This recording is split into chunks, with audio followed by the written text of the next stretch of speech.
Yeah, I'm good. Okay. What do you guys remember? Someone give a recap. Okay, so We heard Strahd talk to the bard saying you need to find the bones. Me, Kiki, Owen, and Antonio are all in my claws currently as we're trying to make it to the church. Then Strahd cut off, and that's where we stopped. And I do think that there was a vampire attack on the town. And Yeah, but the vampires are gone now. no, they're not. They're around the town still attacking it. Yeah. Oh, he just deleted them. Yeah. Ah, okay. Yeah. You guys would have been able to see that there were guards trying to deal with them and whatnot, but how's that going? You guys don't really know. Yeah, we're all holding on to Rose like barnacles. I've got Owen. He's hanging down, and I'm just hanging him there. And he's like, "Turn me towards Strahd." And then the bard was hanging out on a rooftop and just got charmed. Not that we would know, but yeah. And yeah, I think everyone else is hanging just out of Rose's claws. Yep. Hey, well, let me get this started. Strahd has he's just told Rose that give me, I've killed bigger dragons than you. Give me the bones, the bards, and we're gonna pick up on Rose's turn. So loud noises, and then Rose go for it. Okay, so we heard him talk to the bard, right? So we'll need a map change as well. My question is, did we actually hear Strahd talk to the bard? Okay, go. Yes. Okay. Yeah, he said it very loudly. Okay, so I'm gonna look towards the bard then. Ask the bard. I trust you. Do you think we should help Strahd with this?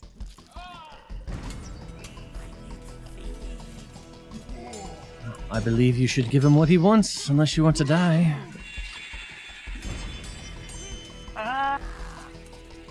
So I don't know if we have what you want, but we do have something we got from Gravedigger. I can show it to you. I can't guarantee it is what you want. 1 second. Sorry, it's hard to work and talk at the same time. Basically, what I want to say to Strahd is, we found something that everyone seems to really want. It might be what you want. Do you mind if we show it to you if it's the thing you're looking for? If the bard says, we should give it to you. You're saying that to Strahd? To Strahd, we found something that everyone wants. It might be what you're looking for. Do you want to see it? It's for the bones. I don't know if it's the bones. We have a bag. We don't know what's inside the bag. Okay. I think it's about the cap of dialogue back and forth that I'll do for one single turn. Yeah, so pretty much what I'm saying to him is, did you want to see what's inside the bag? Mm-hmm. Yeah. Okay. So at this point, do you want to do anything else? Like? No. Just talk to him. Be like, we have something. You want to see it? We can show it to you. Okay. I'm assuming that you continue. You're not stopping flying, right? He's parallel to you, about 15 feet away. You're not stopping flying. You're continuing forward. No. I'm stopping. I'm stopping. You are flying. stopping. Yes. There's no point in me going forward because he can catch up in a second. Okay. So I'll explain to him that I have to land in order to show him what's in the bag. Is that okay? Well, before we can do that, I think we've hit the cap of dialogue. So if you want to land, you can go ahead and land. Sure. Okay, so you're descending down. You're going to land with everybody. Yep.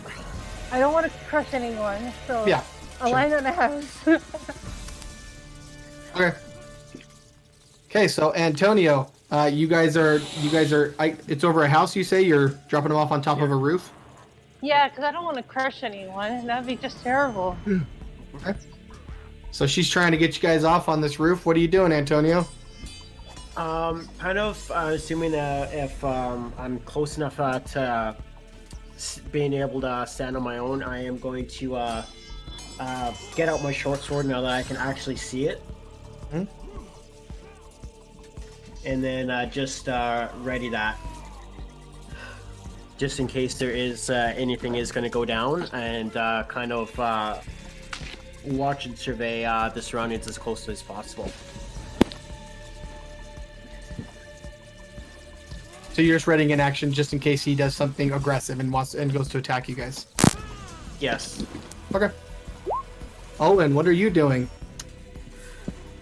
All right, now on the ground.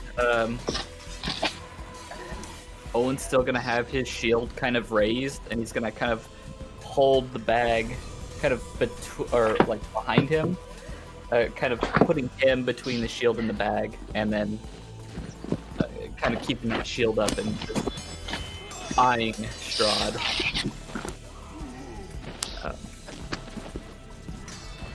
But Owen has no idea what Rose is trying to do. But taking the dodge action. But that's really it. Kiki, what are you doing? Can I do my channel divinity?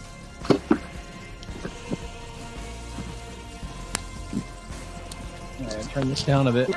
I'm thinking of casting protection from evil and good on Owen, and that way he'd be protected against undead. On the bones? No, on Owen. Oh, okay, okay. Until the spell ends, one willing creature you touch is protected against certain types of creatures, which would be undead. Protection grants several benefits. Creatures of these types have disadvantages on attack rolls against the target. Target can't be charmed, frightened, or possessed by them if the target's already charmed, blah, blah, blah, which he's not. So you're just putting protection on him, right? That's the last time I can use that. So it, Go ahead. We're-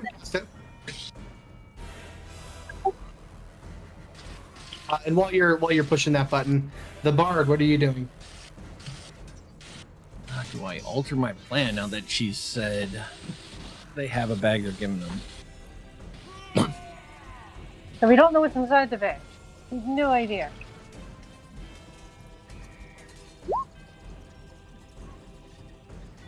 I will call out to Strahd and just say, they're just fearful for their lives. They know what you can do. Last we heard, the item was at the Grave Digger's house. Okay. Roll for me a persuasion check.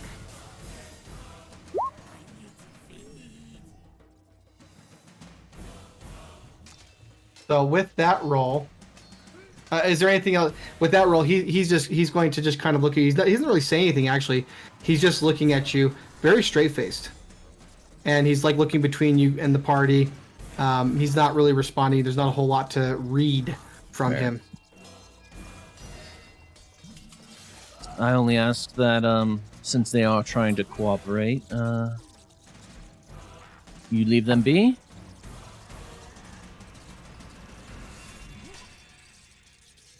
And that's where I'll leave it. So on his turn, he looks at you and he says,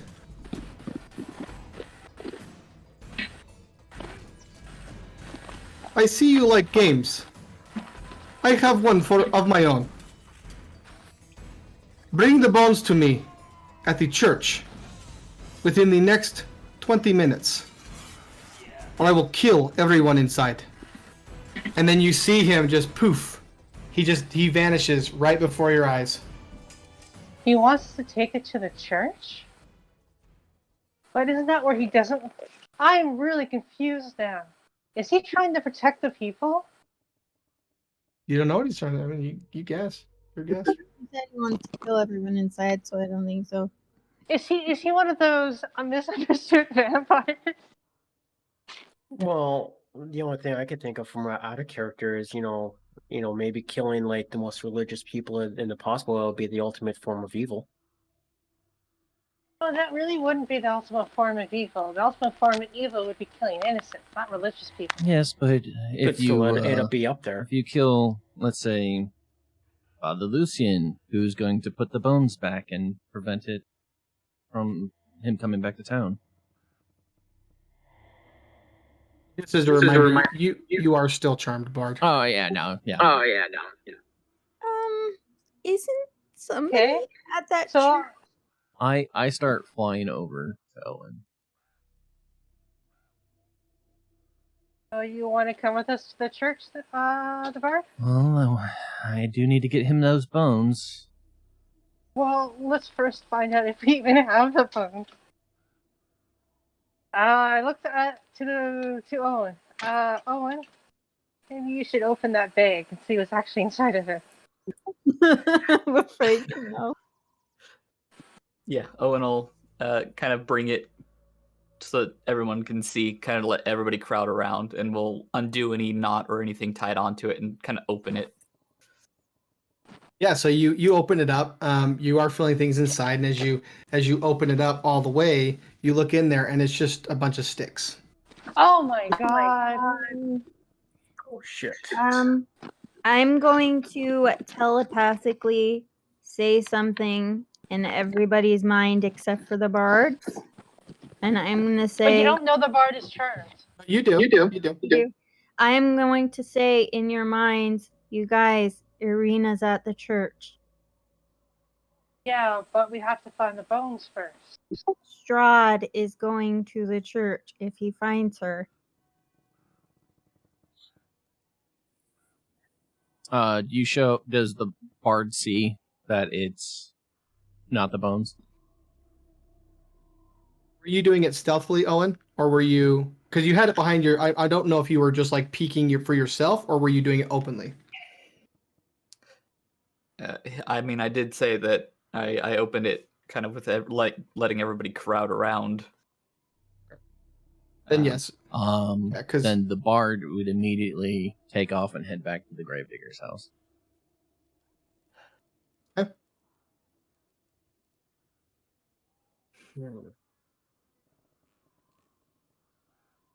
So if the bones aren't here, who has them?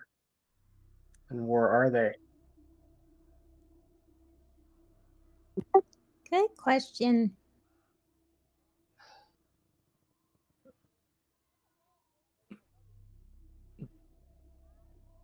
Perhaps Mr. Vandervoort lied to us.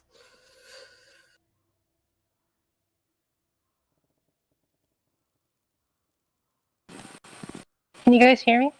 We can now. Yes, we can hear you now. Yeah. Oh, okay. I think we should go check the orphanage, guys. Perhaps he didn't know what he had, and perhaps he never had them in the first place. Well, he said he definitely gave it to the gravedigger.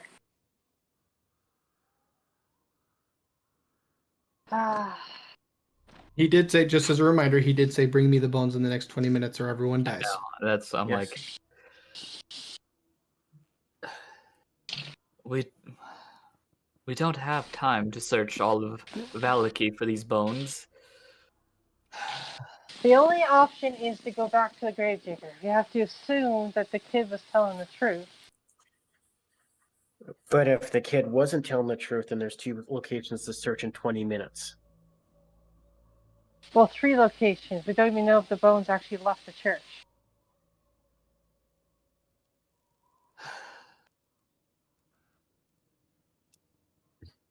Because he is a pretty senile old man. And we have vampires everywhere, crawling everywhere. I'm going to the church. Perhaps I can buy some time.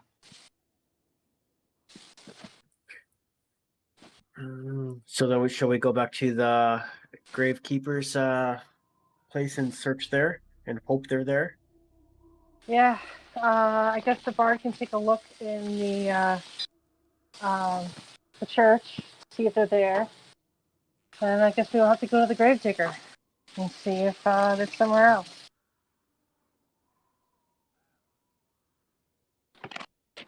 I don't think he lied to us.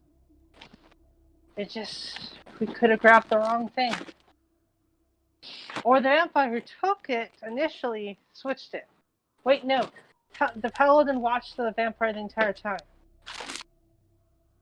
So the vampire could not have switched it.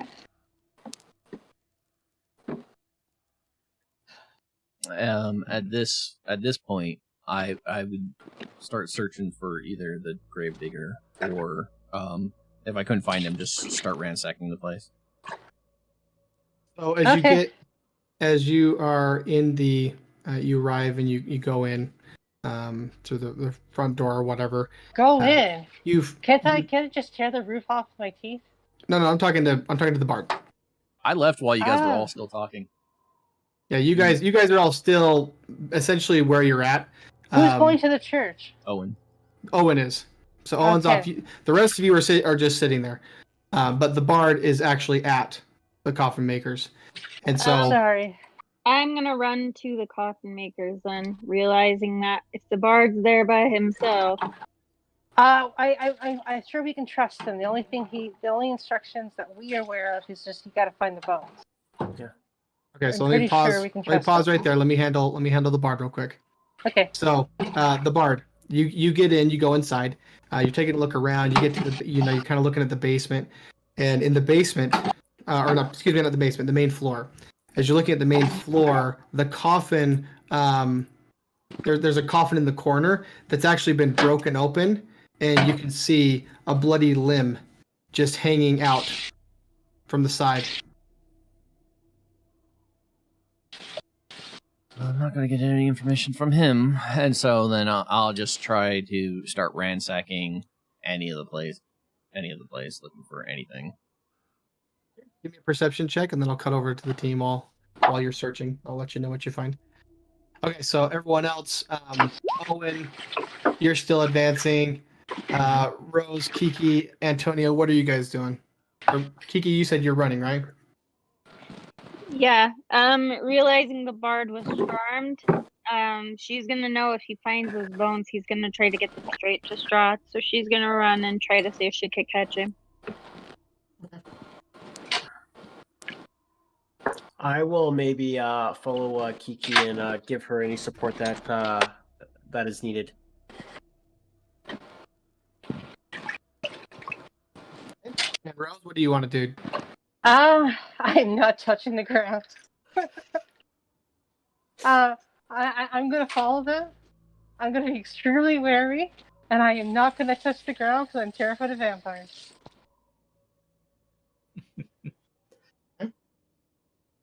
So you're just Kiki and Antonio are running along the ground, and Rose, you're just kind of flying overhead with them. Oh yes, I am not touching the ground in any circumstance.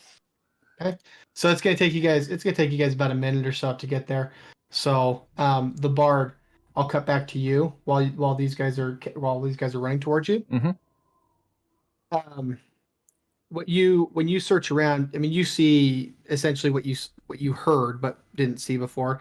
They found, I mean, there's this wardrobe that's been busted open. Behind it is empty. There's nothing back there. You're not really finding anything of interest in this other side room. There's just a bunch of crates and whatnot. Several of the crates, about 6 of them, have been busted open, and so, but there's not. You can't find any bones. I mean, you're feeling really confident that you searched very thoroughly, but you don't find anything.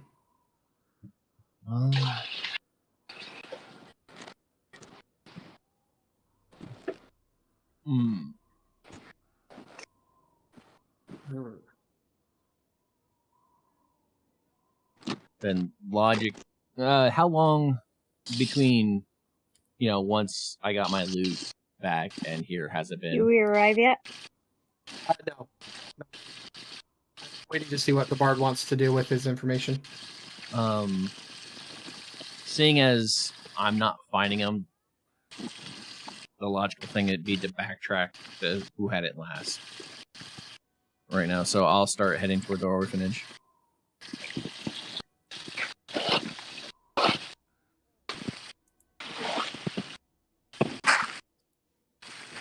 Faye, thank you. I do appreciate it. You there, Techno? Did you not hear me?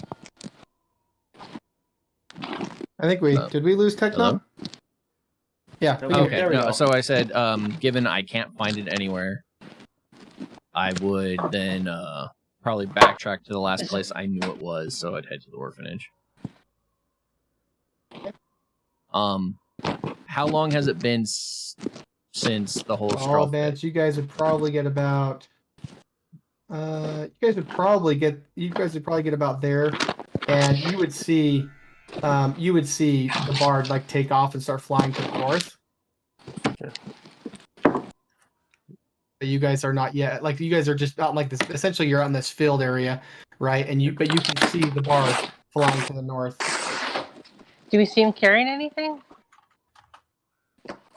Give me a perception check. Can't. Oh, It's that's roll right. for From me. all of us, or Let me. Yeah, every one of you go ahead and give me a perception check. Is it 17 or higher that I need? Because I have 17.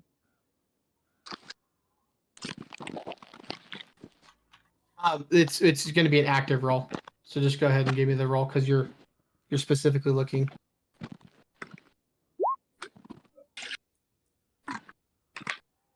I don't know why it rolled it twice. Oh, come on, move.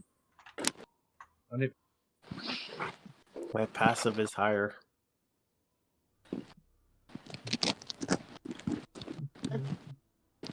Alrighty. With those rolls, I mean, collectively, you guys don't see him carrying anything other than his loot. Considering he beat us, I don't think Skinner's not carrying anything. I don't think he found anything. Well, we should maybe go follow him just to make sure he doesn't get himself into trouble. Yeah. He doesn't seem to be active. Yeah. Do I know he's charmed? I don't think I know he's charmed, right? No, everybody should.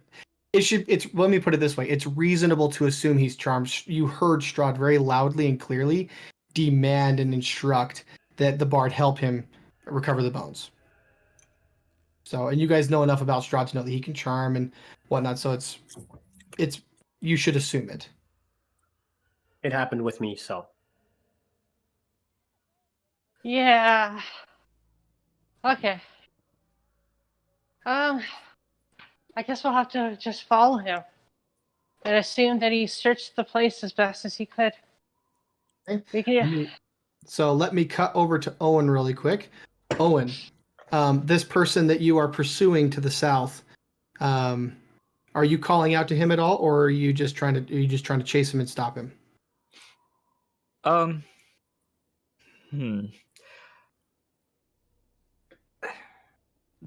Does Owen think that he could reasonably catch up to this individual? Or are we running about the same speed? You are running about the same speed. Okay. Yeah, then yeah, he would call out then. And then Okay. he'll yell out, "You there, a moment of your time, please." And you see him turn his head back to you, and then he just like jukes to the right into the housing area and starts trying to lose you. Okay. He'll, I guess, try to keep up with him. Okay. Give me a perception check. Okay, yeah. So he rounds the corner. He's trying to be tricky, but you are still keeping on top of him. And you guys are essentially kind of like cutting through the houses and whatnot, but you are still you're still on him. Let me cut over to the bard really quick. So the bard, you arrive at the orphanage, and the scene here it's a bit crazy actually. The door is actually broken in. The screaming of the children that you heard before is now crying. It is weeping, and Miss Belasco is attempting to calm the children down. And as you kind of come to the front door, and you can see this scene. There's a body of an older child who's holding a shovel, laying on the ground. Do I recognize the body? But as you look more closely, you realize it is Milivo. And he appears to have had his throat torn out from during the vampire attack. I walk up to Miss Belasco. Are you all okay?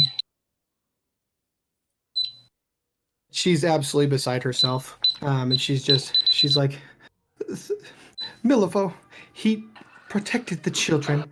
He did such a good job. But he was no match for that monstrosity. Luckily, that man came. Which man? I don't know his name, but he wore a trench coat, and it was very dark. It was really hard to see him, and again, she's still weeping and crying and all this stuff. The kids are all weeping. Did he take anything from the house?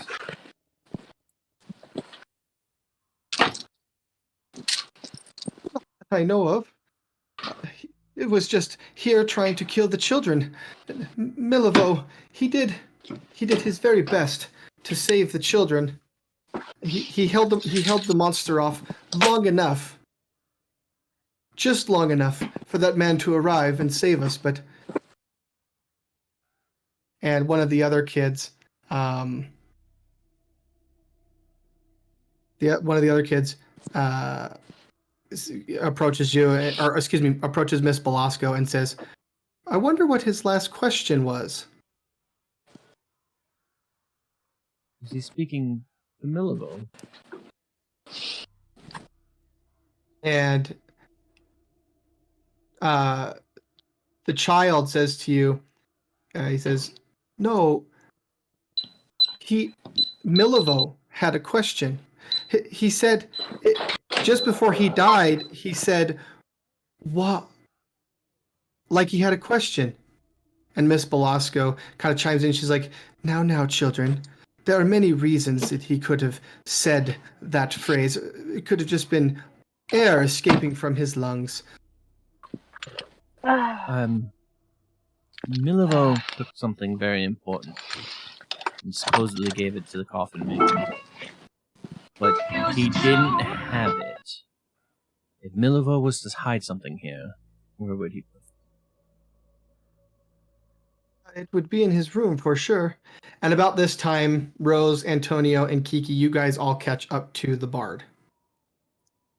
Owen, give me another perception check, please. Okay.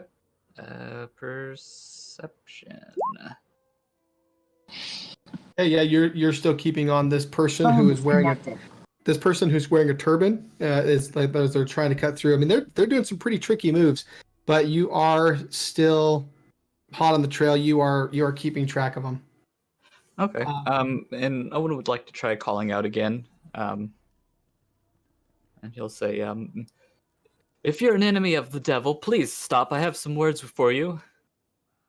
As he continues pursuing. So at this point, he will actually give me a perception, or not perception, excuse me, give me a persuasion check. Persuasion. Oof. He's probably breathing really hard. He's been sprinting for who knows how long at this point, so it's probably coming out all ragged. Yeah. So and from that you can tell that like you think maybe you could persuade him. It's possible, but obviously you were just having a hard time with breathing and whatnot.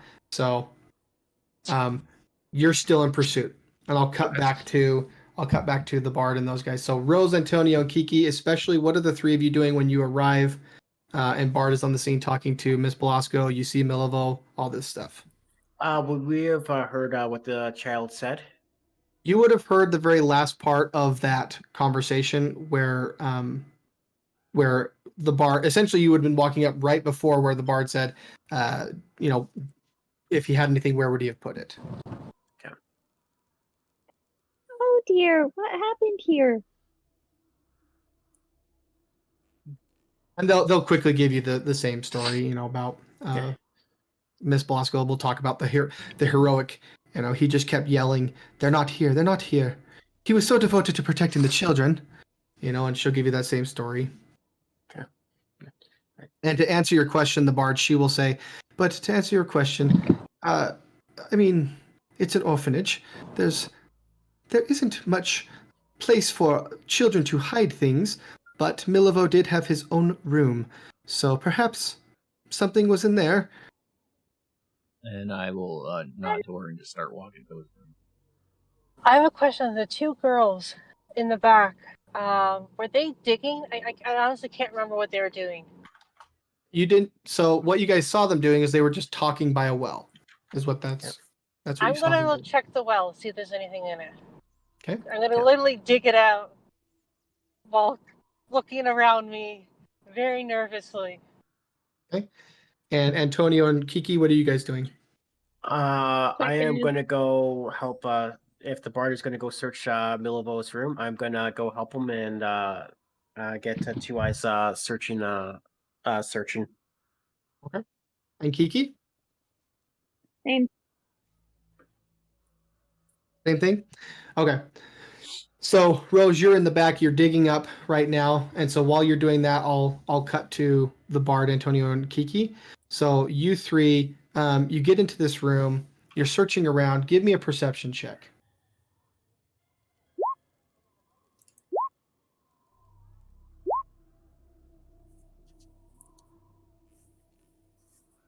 I Okay, found so- lint.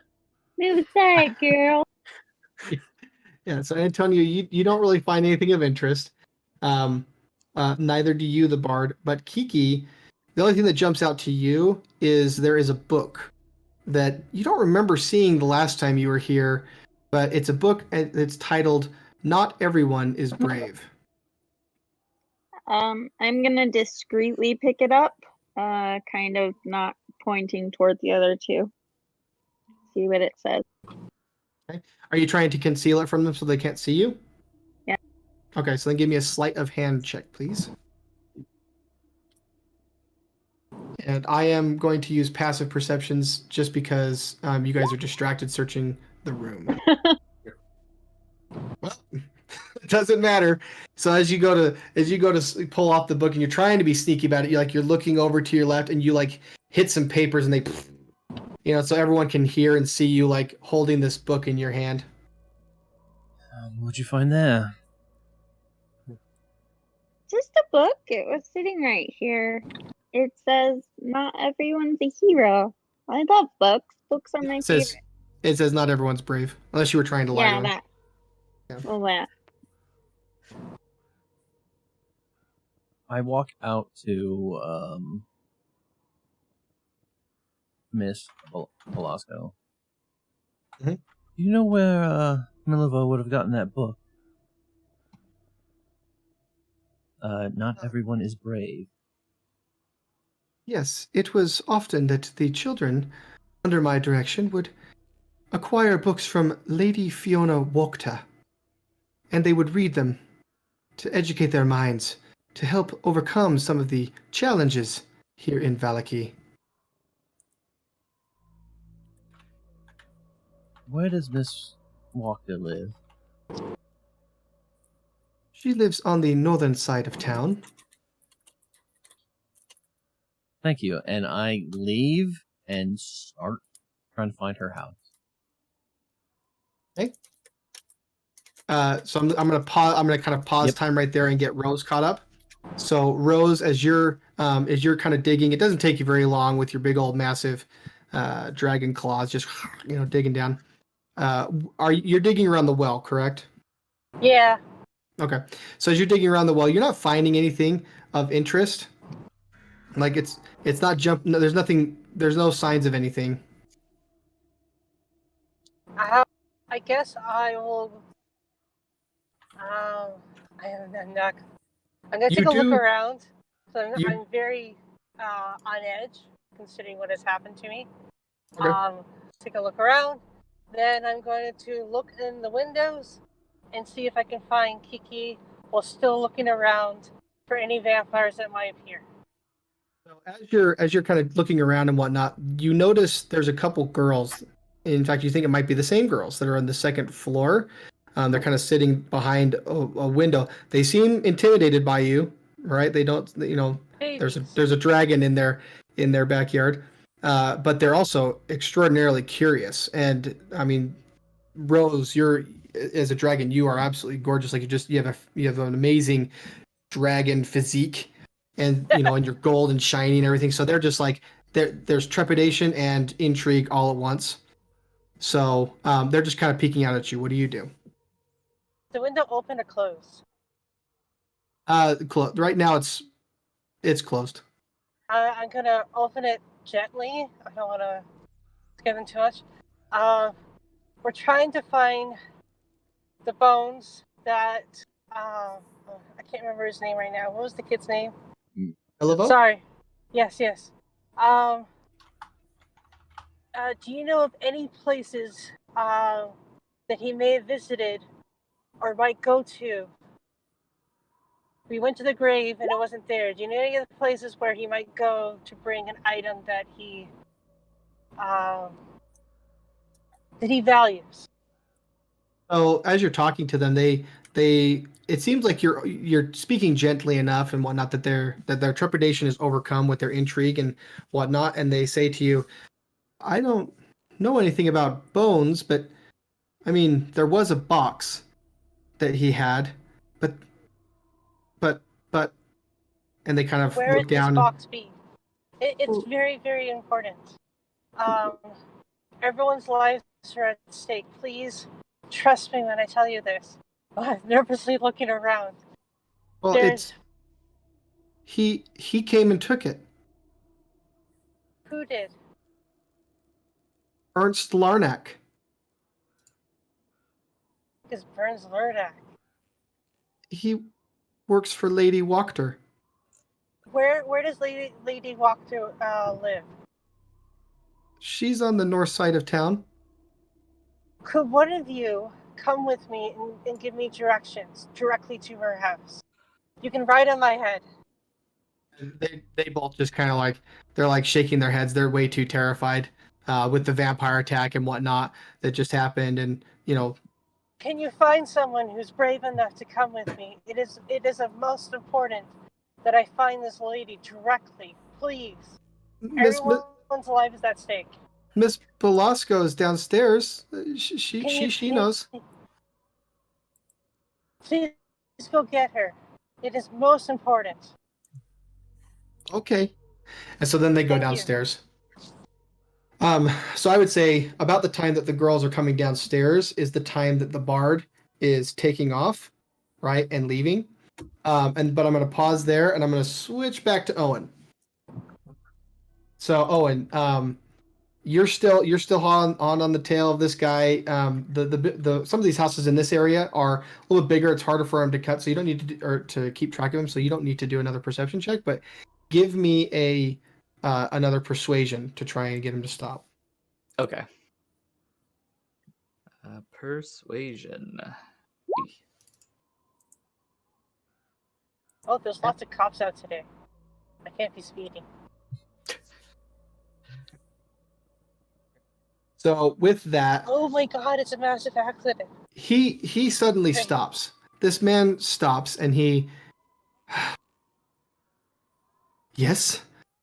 Why are you chasing me?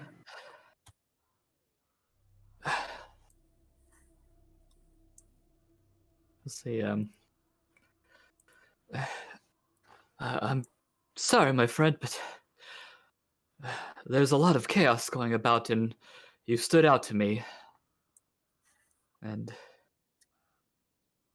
Well, I'm just bringing the burgomaster some items that were to be delivered from Miss Wachter, you see. And he kind of holds, he has like this bundle of something, and he says, just bring it to the burgomaster's house. You understand. I do, yes. Do you, by chance, know the contents? Have they been made known to you? All I know it's just a bag of food. I have no idea. I was just told to bring it to the burgomaster's house. And 1 second. Owen, what is your, or give me an insight check. Insight. Oh boy. Not bad.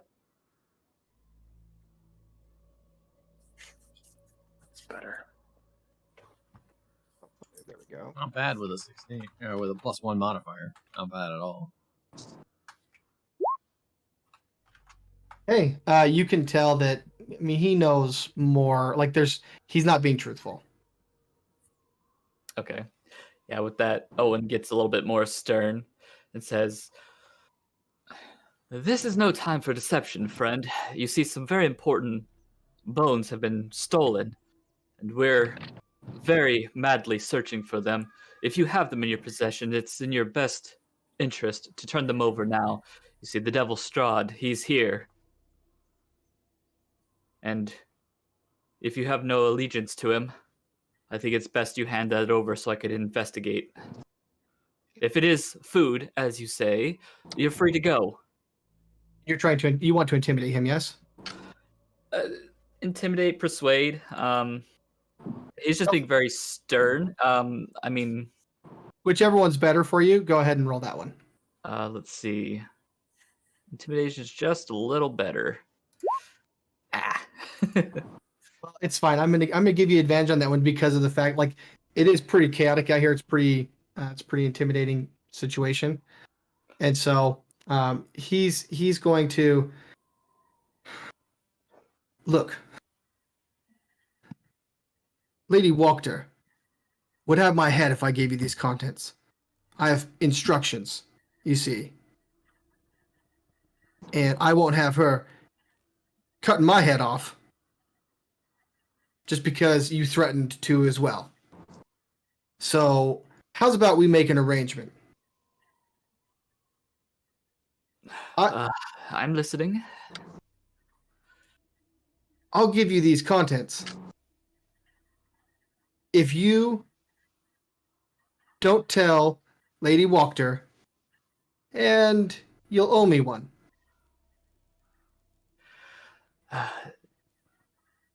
Very well. And if you must, you can say that I accosted you and took it by force, if need be. Paladin, I'm taking you at your word. And he comes over and he hands you this bundle of stuff. And then he immediately just peels off. Okay, and like as he's like running, he's like, "I didn't get your name." And he doesn't give it. He just keeps running. Okay. Open it! Open it! Don't make the same mistake we did twice. Yeah, Owen's gonna actually take a look this time. So you open it up, and there are some bones in this thing. He's gonna take a deep sigh, maybe like lean his back against the building for a second, kind of like a sigh of relief. About how much time has kind of elapsed? I'd say probably about 5 minutes. It's been pretty quick. Okay. 'Cause I'm pretty sure Owen's getting very close to collapsing from constantly sprinting. With how big Valak is, does he feel like he might be able to have time to try to seek out his friends, or is his best bet would be just go straight alone to the church? His best bet would be to go. Let's see. You move 3 feet. Let's see, how far is that?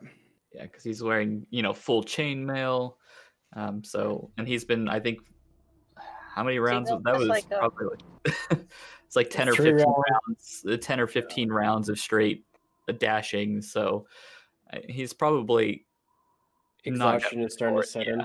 Yeah, he's probably got not much more in him. So if he can't make it to the east side of town and then all the way back to the church on the clear west side, he will just go straight towards the church. You think it would take you about 10 minutes from where you're at? It would take you about 10 minutes to get to the church without sprinting, right? If you were to just move at a normal pace. Okay. Does it appear to be like any guards nearby? Maybe kind of amidst the chaos. You see, I mean, up here, like, whoops, that's not the right thing. Up here on the main road, you did see a couple kind of rushing towards the east. but not that many. Mhm. Right, I think right about here where you're currently at, you probably see 400 feet in the mist. I'm gonna say you could see like outlines, a bunch of outlines around here. Which I mean, this is the burgomaster's house, right? But you could see some outlines over here of humanoid figures. It's kind of hard to tell in the mist or the fog. Okay, but it seems like a big kind of collection. Yeah. Okay, I mean guards or people. Yeah, he would immediately start heading that direction. Okay. Okay. So you start heading that direction. I'm gonna pick up with the bard. So the bard, you arrive up here at a house. I mean, there's all these houses up here in this northern section. What are you looking for up up in this area? What are you looking for other than the orange indicator? Oh, yeah, it wasn't. I would be looking for, given we were told she's educated and they keep referring to her as lady, probably the more, I don't want to say the most extravagant, but one that's better suited to somebody of higher stature.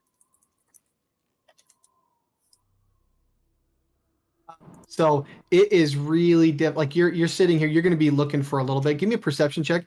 But like all these houses, as you're looking around, they are all really just kind of shitty. Like all of them are.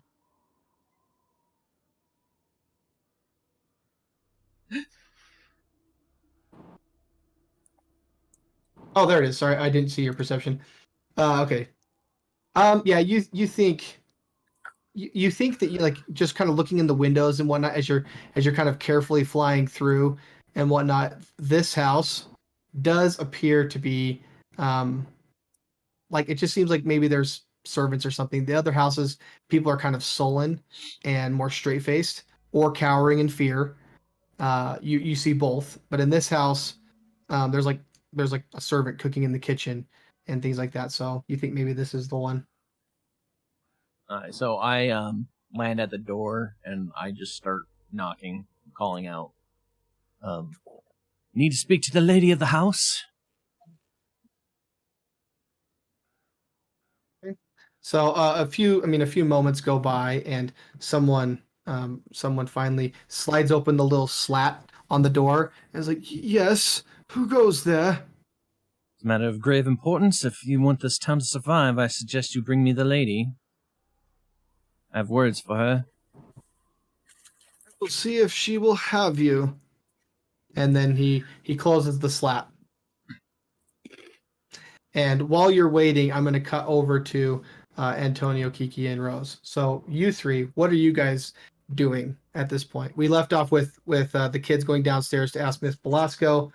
Rose had just finished the talking. Antonio and Kiki, what are you guys doing? I was I'm gonna assuming- read the. Oh, sorry. No, you. I was gonna say it's like if we're done searching the room, then try and figure out where the bard ran off to.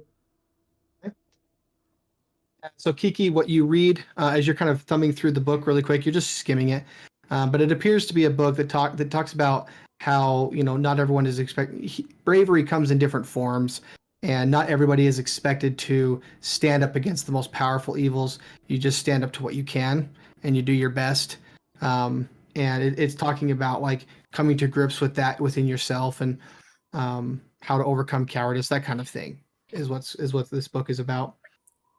And you guys do see a couple of girls come downstairs to Miss Belasco, and they're like, "Miss Belasco, there's a big snake at our window. It's covered in gold, and she wants us to go to Lady Walker's house." And Miss Belasco's like, "What what in heavens are you talking about?" Yeah, it's a snake. And then there's kind of shrug, and Miss Belasco, she's just kind of like waving it off, like, oh, okay, the stresses of tonight are getting to the kids' imagination, and she just kind of waves it off. And Antonio and Kiki, you guys are there. You can hear this conversation. I'll say, Miss Belasco, please come with me, and we'll go take her out back to our Rose. Okay. So she comes with she comes with you, and give me a persuasion check. Let's see. Crap. Because when she gets there, she reacts like she's like, like there's a dragon. Yeah, no, she's scared. She's like, children, and she's like pulling the children back towards like the center of the room, and she's trying to corral them and save them, and she's like, don't come near the children. And she's like telling you, Antonio, stop that monster. Miss Velasco, it's at utmost important that we get to Miss Walker's house immediately, or else everyone, not just the children, but everyone is going to die. Everyone.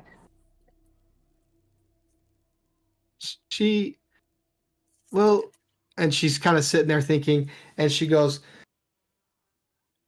you see this look on her face of like, well, maybe it will just get everyone away from here, And so she's like, I might look scary, but Strahd is scarier. So if you want him to go away, God help me. You may find. Hey, go ahead.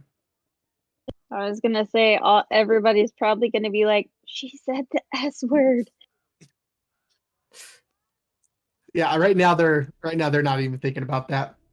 But she gives you, so she tells you, she basically describes as best she can this area. Right. She kind of describes what the house looks like, and she gives you all the details. It's on the backside of a cemetery, etc. So she gives you. Antonio, Kiki. Let's go. Right now, I'm on the ground. I'm not safe. Okay. Let's go. Okay. I'll just grab on. I'll jump on Rose's back. Okay.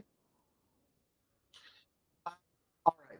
So at this point, you guys are taking off. It's about the time that the bard is knocking on the door and having that conversation. Owen, let's cut to you. Okay. You're running towards the guards, right? Correct. And he would have stopped to put his the bundle inside his backpack as well, as he took that kind of short breath, just to make sure it doesn't get dropped or anything like that. Yep. Okay. All right. So you arrive, and there's like, it's got to be like 20 guards. There's just a buttload of guards, and they're all like standing in formation and protecting this house. And as you approach, they like lower their pikes and whatnot towards you, and are like, "Halt! What's your business?" And Owen will kind of raise his hands up to show that he's not meaning any harm. And he says, "Please, I need a runner or two. I need to get word to my friends. They last headed towards the coffin maker's shop. Perhaps the orphanage after that would be my guess. But please, there's some danger at the church, and I need their assistance, and it's of utmost importance. And I have not the energy to get there. A runner, I don't know who you could spare, if anyone. But please, I need assistance." Give me. So it normally would have been persuasion at disadvantage, for reasons you probably know, but give me a regular persuasion roll. Okay. Okay, that's pretty good. Well, I live at So so I might lose Wi-Fi, just so you guys know. Okay. Yeah. So they with that roll, they kind of look at you, and one man in the back, he's like, he kind of whispers to someone. You can't quite make out what he's saying, and he said, "Well, where are your friends at?" The last I heard, they were heading towards the coffin maker's shop, Mr. Vandervoort, if I'm not mistaken. But they're looking for something of importance. One of them looks at the other, and he goes, "Laszlo, if Izek finds out you left the burgomaster, he'll have your head. And Laszlo kind of looks at him. He's like, you can see that he's really struggling, right? This one guy that you're talking to, he wants to help you, but he also doesn't want to get his head chopped off. Owen will kind of step up and he says, if anything is to happen to the Burgomaster, please, the responsibility will be upon my head. Have my word as a paladin. I can't outline enough how important this is. So with that, he kind of nods and he says, and everyone's like, we heard him, and everyone's like kind of nodding, and they're like, all right, we'll hold you to that. And he says, what are your friends' names? And he'll go, well, there's Antonio, and he'll kind of describe each one. He's rather short, but he's got some strange gauntlets on that crackle with strange electric energies. And then we've got Rose. At this point, she's probably a large golden dragon. Can't miss her. And then there's Rose. She's also very short and white hair, robed in druidic garb. Another thing to note, there might be another individual amongst them, a human dressed in rather fancy garb and holding a nice lute. If he is amongst them, please pass this message to Kiki as a secret. But that is very important, and she can disperse the information. He just nods at you, and then he takes off in the direction that you pointed him. So what do you do once he takes off? He'll give like a lot of thanks. Sorry. And he'll just say, kind of, I'm sorry, I must leave now, but I must make my way to the church now, and I guess make his way that way. Okay. Yep, they just nod at you and let you go. Okay, cut over to the bard. At this point, the old man comes back. He opens the door and he says, Lady Wachter will see you. And he gestures you in, as you would expect a butler to do. So he walks you in and he's like, please, wipe off your shoes.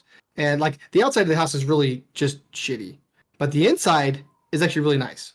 Like it's actually pretty nice, well kept. Definitely by the standards of Barovia, it's really nice. But it's clean, well kept, organized. The stuff isn't as worn down and beat up. It's actually a pretty good place. We've seen that before. So he kind of escorts you into this main room, and he goes, Miss Wachter, the gentleman is here. And she says, well, what are you doing in my home? Well, I've come seeking an extremely important item. And as Milivo told me as his last words, he gave it to you, or someone to bring it to you. He didn't have much time to speak before his throat was ripped out. Dear, that is terrible news. Well, surely the burger, that beastly man, Vargas Valakovich, is addressing the issue of Strahd not attending this town because of those ridiculous festivals. Surely you must be mistaken. His last words were, you have it. I need it. Or would the Burgomaster like to hear that you're in league with the devil? That fool. Yes, you may tell him whatever you wish. And about this moment, the bard, you actually see a man in a turban. He's wearing a turban. He kind of comes in, and he's breathing heavily. And he looks at Lady Wachter, and he says, Lady, I must speak with you. I must speak with you at once. And she turns to you and says, please, sit. I must speak to my servant for just a moment. And she kind of just slowly, gracefully stands up, and she and this guy walk into this room that's kind of adjacent to the den where you were at. Do they shut the door, or then I would get up and walk and try to listen through the door. Okay. So go ahead and give me a perception check.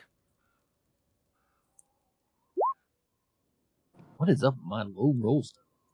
I got some good ones, I got some crap ones, but oh well. You're Hopefully hearing, we're just saving it for combat. yeah, you're hearing very soft, muffled voices, but you cannot make out what they're saying. It's just too difficult. But that's going to go on for just a little bit while you're doing that. So let me come back over to Rose and those guys. You guys are all. Rose picks up both Antonio and Kiki, and you guys are flying over to this same house.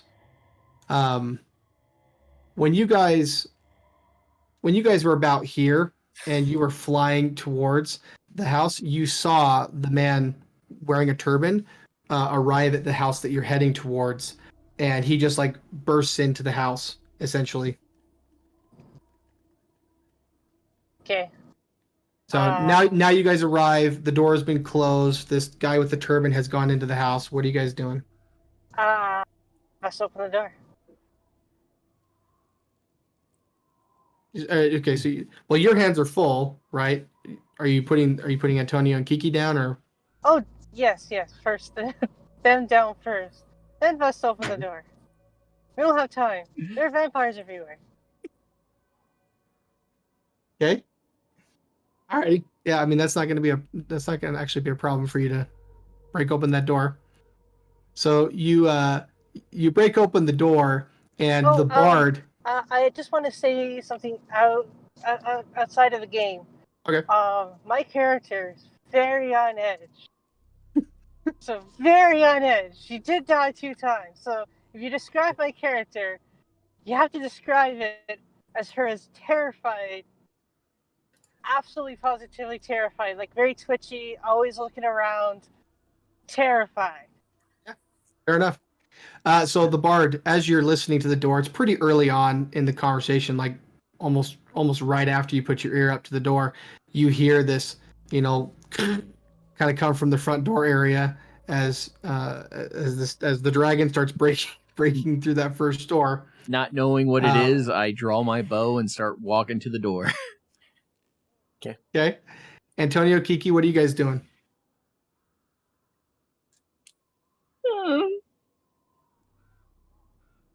I think I am going to walk in and very proudly proclaim, "Honey, I'm home."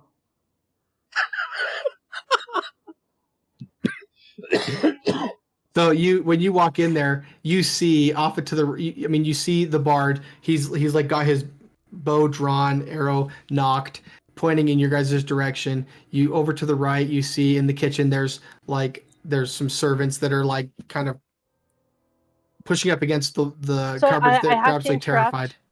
I just got home, so before I can do anything, I have to take a shower and all that because I was at work. So, DM, you can just take over my character until I get home. I mean, until I finish my shower because I can't do anything in my scrubs. Okay. Yep. Best of luck, guys. Bye. Bye. So Bard, Kiki, Rose, take it away. What are you guys doing? You guys see each other. What do you guys do? As I see that it's my allies, I lower my bow. Haven't you ever heard of knocking? We tried knocking, but the door just came off its hinges. We do have a dragon knocking, so. And about this time, Lady Wachter and her servant come walking out, and she goes, "What in the blazes is going on out here?" Well, if you're not scared of the Burgomaster's word, how about I just set our pretty little dragon to bite your head off?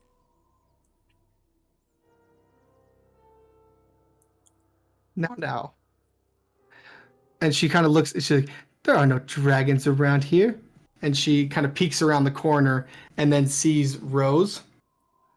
And she just kind of, perhaps I was mistaken.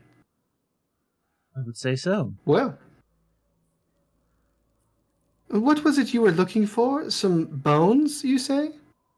I said I was looking for a very important artifact. I never said bones. Curious that you say bones. Oh, shoot. Ooh, good You- call. And she kind of puts her hands up and she goes, "It looks like you've got me." And she says, "Come with me. I'm no match for all of you." And she starts to just very, very, in a controlled way, she just starts walking up the stairs and she's leading you guys up. Who is following her? The bard, I imagine, is following I would her. follow, just because I believe she has them. But at the same point, I want to do an insight check on her. Yeah, go ahead. Yeah, I believe her. I'm following. Yep. Okay, I'm gonna follow behind the bard then, just because he's my buddy and I want to protect him. if Alright, I anything will follow up happens. behind. Okay. So you guys go upstairs and she takes you down this hallway and she opens up this doorway into this room and she, as she does, she just cracks it open. Then she stops for a minute. She turns around to you and she puts her fingers to her lips and she goes, "Shh. My husband is sleeping. We mustn't wake him." And she walks into the room and she heads over to a drawer and you guys watch her and she just opens up a drawer and she pulls out a bundle and in this bundle it's got these little lumps and stuff all over it and she brings it over and she goes, "There. The bones." So Kiki will whisper to her, "What exactly do these do?" Oh, all kinds of superstition about them, but I think that these bones are quite useless. But there are some more religious who believe in such fairy tales. It is said that it will provide protection over our fine town here, but if that were so, well, we wouldn't be visited by Strahd tonight, now would we? Oh, somebody who lives in this town, you very candidly say his name.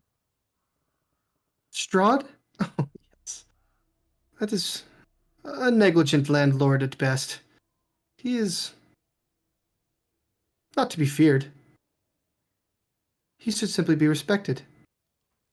If we leave him alone, he will leave us alone. I am going to cast check.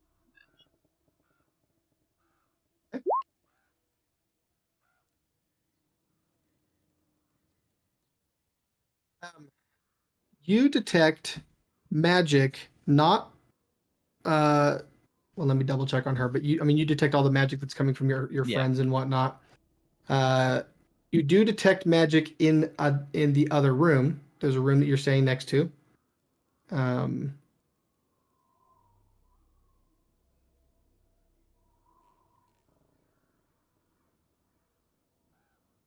to make sure I'm not missing any items on her.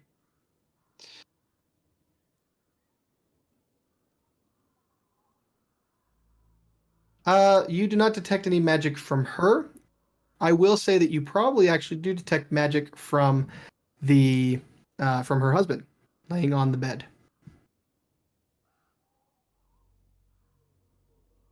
And it seems to be emanating around him entirely. Mm-hmm. What is wrong with your husband?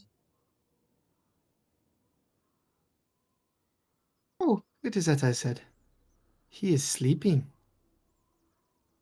What school of magic is the aura? It is. I believe it is divination. No, what is before I say it? It's gentle. I'll just tell you, it's gentle repose. Okay, I think What it's is- necromancy then. Okay. Probably. No, maybe. I don't know. Yeah, I'm in the same boat. I can't remember. Ash has that spell. I mean, you don't know that it's obviously. I You don't don't know know that that spell, it's. but I would know the school. Yeah, it's it's from. necromancy. Yeah, necromancy. Second level ritual. Yeah. Say you're detecting necromantic magic on him. Interesting.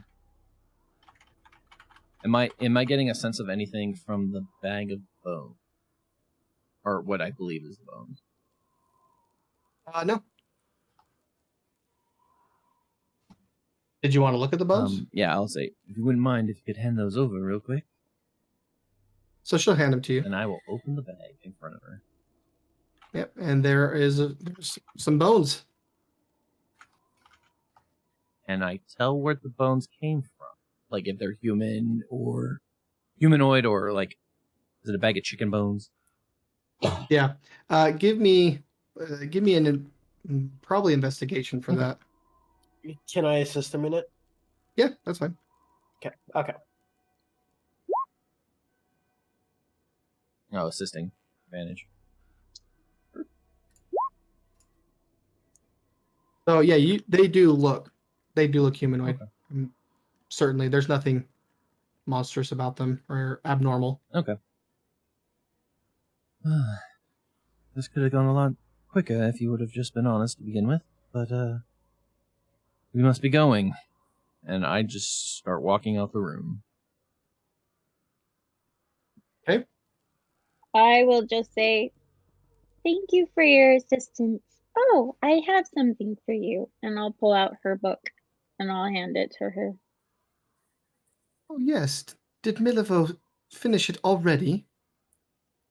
And We don't Sadly, know. It was in his room. He passed away. I told you his dying words where you had the bone. Oh. It has been such a hectic evening. I apologize. Perhaps if you could you go assist Miss Velasco? She's got her hands pretty full. Yes, of course. Of course, of course. Well, I don't want to keep you.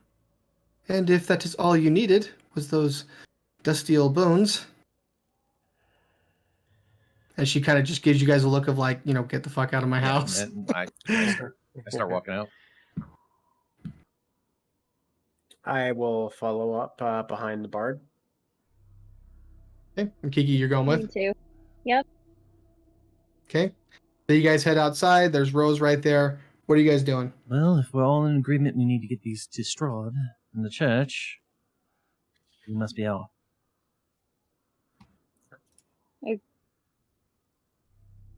And if the party agrees, I'll hop on Rose because it'd be faster. If they don't agree to get it there, I would just take off because I'm holding them. What do you guys think? Antonio, Kiki? Well, I think time is of the essence here. So I do think getting them as quickly as possible, getting them as quickly as possible, would make sense to allow them to hop on Rose. Right. I can't fly anymore anyway. I cast Detect Magic. Yeah. Yeah, I'd hop on Rose. All right, that makes it easy then. Yep. Yeah, I'll hop on too. And I'll say, what if we really did give him chicken bones? Do you think he'd notice? Well, there's only one way to find out. I'm just going to sync you guys up at the entrance. Everybody kind of meets up at the entrance of the church. Meets up with Owen. Yeah, you guys all will just arrive at the church pretty much at the same time. Would Detect Magic still be up by the time we get here? Writing Rose, I think it lasts 10 minutes, yeah. is it? Or yeah. Yeah, for sure. It would still be going. Yeah, just making sure I'm sensing everything I can sense still.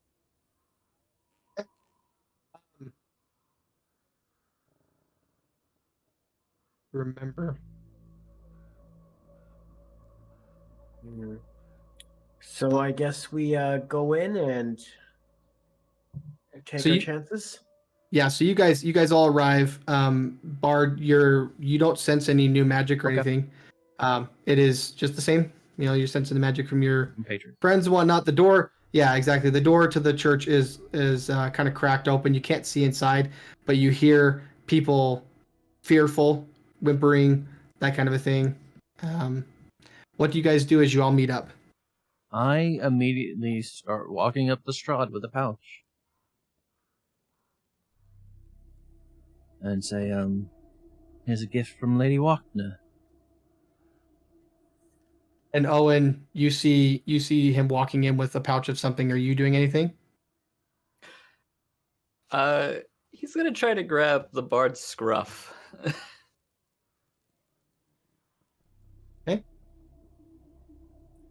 Go ahead and just give me a melee attack roll just to see if you can grab him. Because I'm imagining Bard, you're not going to allow it, right? Yeah, I'd probably try to avoid being touched. So maybe it's a grapple then, right? Let's just do a grapple check. So I guess it would be strength versus strength or dexterity versus dexterity, whatever. For some reason, I'm drawing a blank. Athletics. Cool. Yeah.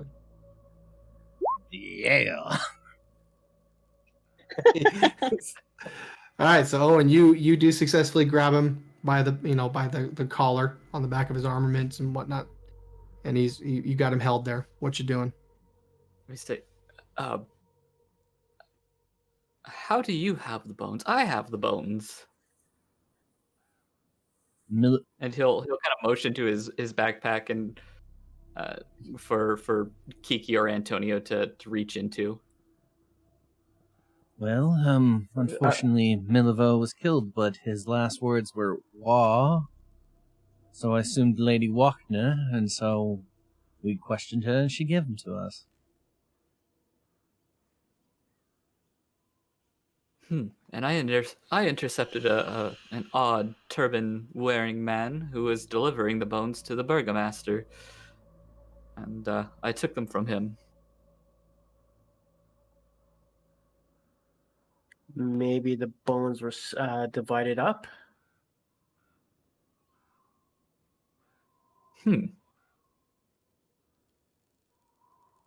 Perhaps.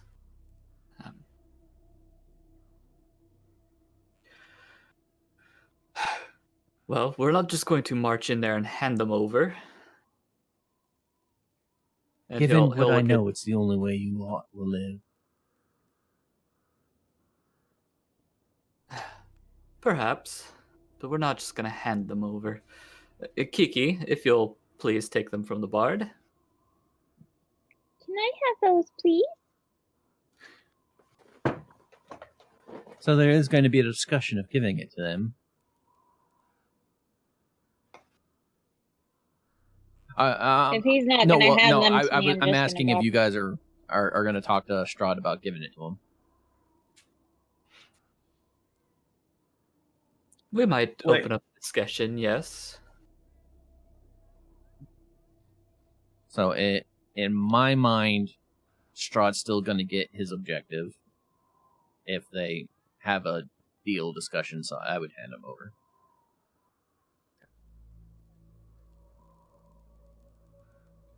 Guys, which one of these are the real thing? How do we know these are the real thing? Is he? Well, I guess I can't really ask this. I'll just ask the bard. Are you sent? Well, I wouldn't even know if he detected magic or cast that. Never mind. Do any of the wrappings that the bones are in, do any of them look like they would belong to like a saint or anything? They both appear to have like similar wrappings. It's just like a cloth, nothing super elegant or fancy. The bones themselves are just are dusty old bones. So no like religious symbols, nothing on them that would maybe set one apart from the other. Nothing's jumping out at you. Nothing that you guys can see. Okay. I guess just for curiosity's sake, Owen would use another bit of divine sense. See if he sees anything like celestial from them or anything like that.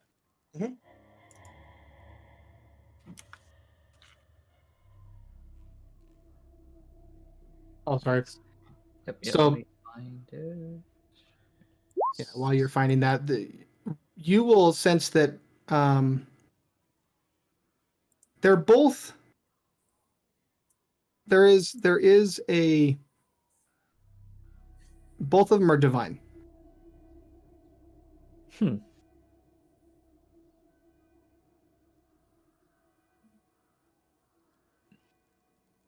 Okay, and yeah, so he'll. I'm sensing divine energy from both sets. Give me a I think that's going to be perception. Give me a perception check, Owen. Okay.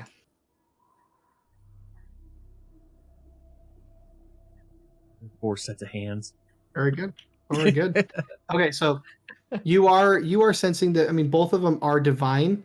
I mean, it's reasonable to assume that they both probably came from a saint. The ones that you had, those seem to be a little bit stronger. Just ever so slightly. You can tell that it's just stronger. Let's give him the Walker ones. Well, let me hand them over to so him. The stronger set is the one that I got from the turbaned individual. Yes. Okay.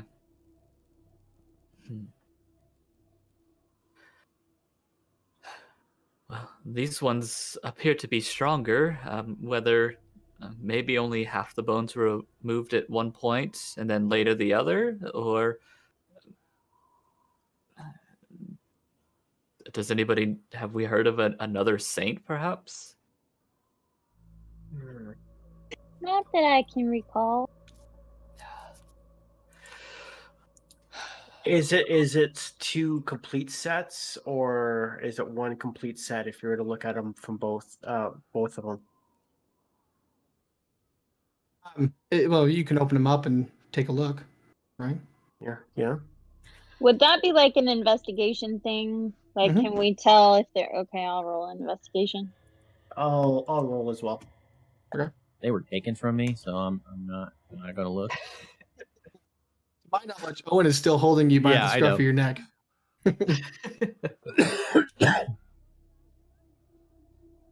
Okay, so Antonio, I'm going to give you advantage just because this is your jam, like investigating, Mr. Tinker, Mr. Look at the details kind of stuff.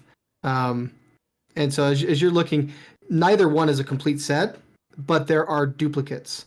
So it's reasonable for you to assume that it's not the same. It's not like it came from the same body. They're two separate individuals. Yeah.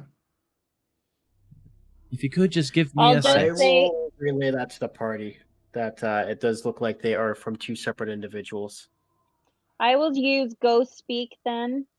To everybody except for the bard, I'll tell them, I think Walker tricked us. Have the bard give him those bones, the second set, the less strong ones.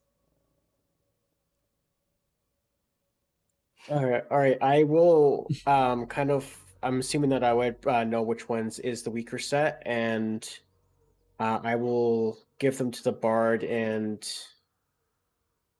say it's like, I think you know what you got to do, and kind of motion to Owen to let him go. Yeah, Owen will look at the bard for a moment and then let go. I'll tell Owen in his mind, hide those.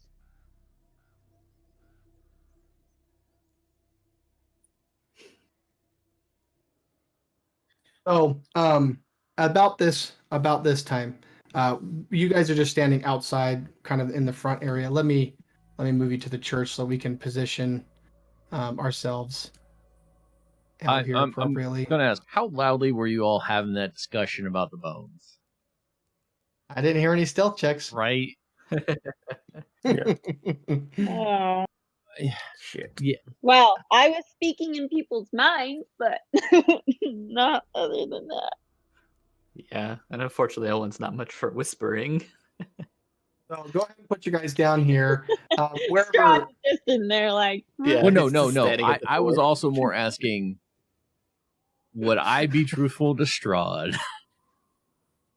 If he goes, these aren't the set, it'd be like, well, my friends have another set right outside. yeah. That's So- why I was trying to go speak to leave you out of it, but that's true. We were being really open. Yeah. Ugh. So I'm just gonna put you guys on the board. You guys place yourselves reasonably where, kind of go ahead and orient yourselves where you would have been. I believe we need to do a map switch though. Yes. Oh, picky. Yeah. Picky. You feel like you need to be able to see your characters, huh? Okay. Actually, I'm okay. Yeah, so being go there. ahead.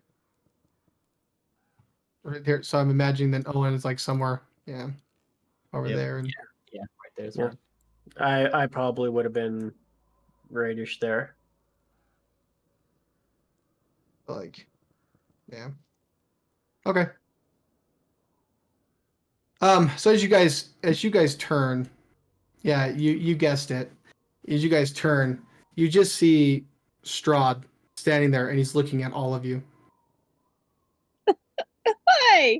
He's right behind us, isn't he? If you would please give me the bones.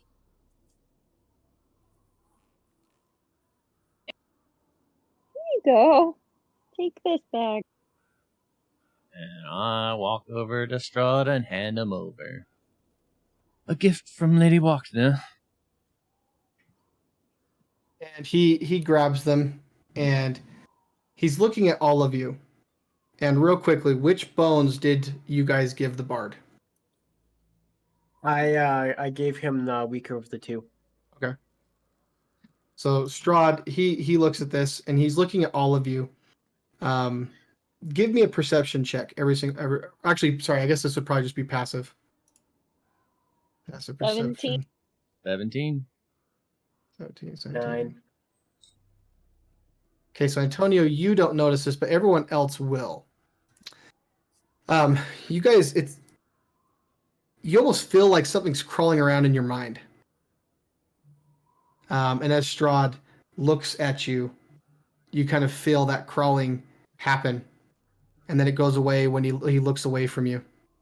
In my And is- mind, I'm just gonna be like, I've got a lovely bunch of coconuts. So you see him. A curious move. And he holds the bones that he has out and ignites them. And they just start to burn, floating in the air. He says, "Now, please, if you would give me the bones of Saint Andrew." Were those not it? Lady Walkner said they were. These were the bones of a saint, but not of Saint Andrew. I will be needing those ones. And he's kind of honing in on you, Owen. He's like taking a look at you. Owen will kind of look at him and say, the host isn't going to invite his guests in. We're just gonna stand out here. Yes.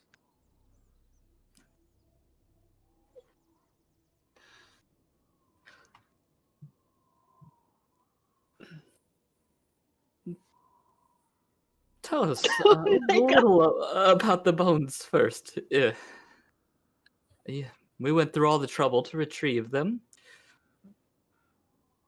Of course. The bones. Well, they're mine. Everything in Barovia is mine. What more do you wish to know? And he just gets like this grin on his face. knowing that he's creating frustration. Yeah. And Owen makes no motion to hide it. He's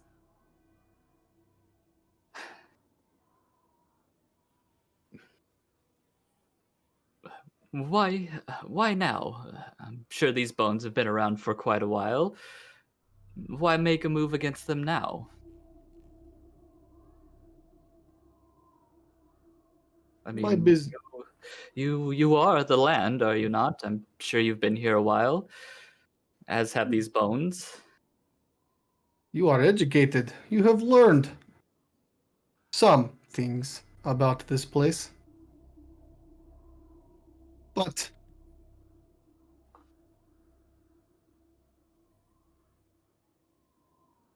my desires change when I wish them to. I feel no need to justify my desires to the likes of you. But you try my patience. And he goes from grinning to getting a more stern look. And he just looks right at Owen. The bard will cast invisibility. Okay. And I'm gonna start making my way over to Owen. Oh no.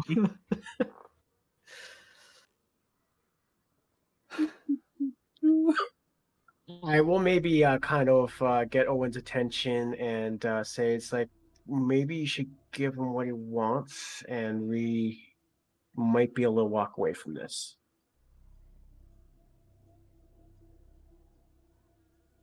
Yes. Listen to the little child. Can I ask a question? You are the land. Why are we here? Ah, little one. You are here because I wish it. Oh, like we could be friends or something? And he just gets a big old grin on his face. Yes, we will play together. Every day. For the rest of your life. Which is hopefully long, right? As long as you amuse me. But no longer than that. And about this point, you guys see an unexpected. Where is his token? I'm just going to use this because whatever. It's a woman. Can't do that. I want Father Lucian. I'm just going to get random Barovian. So you guys see Father Lucian comes out, and he's like, I mean, he's trying. He's taking all of his energy to be brave, and he says, "You cannot have the bones. I won't let you have them." And Strahd turns to Father Lucian and grabs him by the throat and lifts him up. And you guys see he starts to slowly squeeze on Father Lucian's throat. And Father Lucian is, "Oh, don't give him the bones." And Strahd looks at you and says,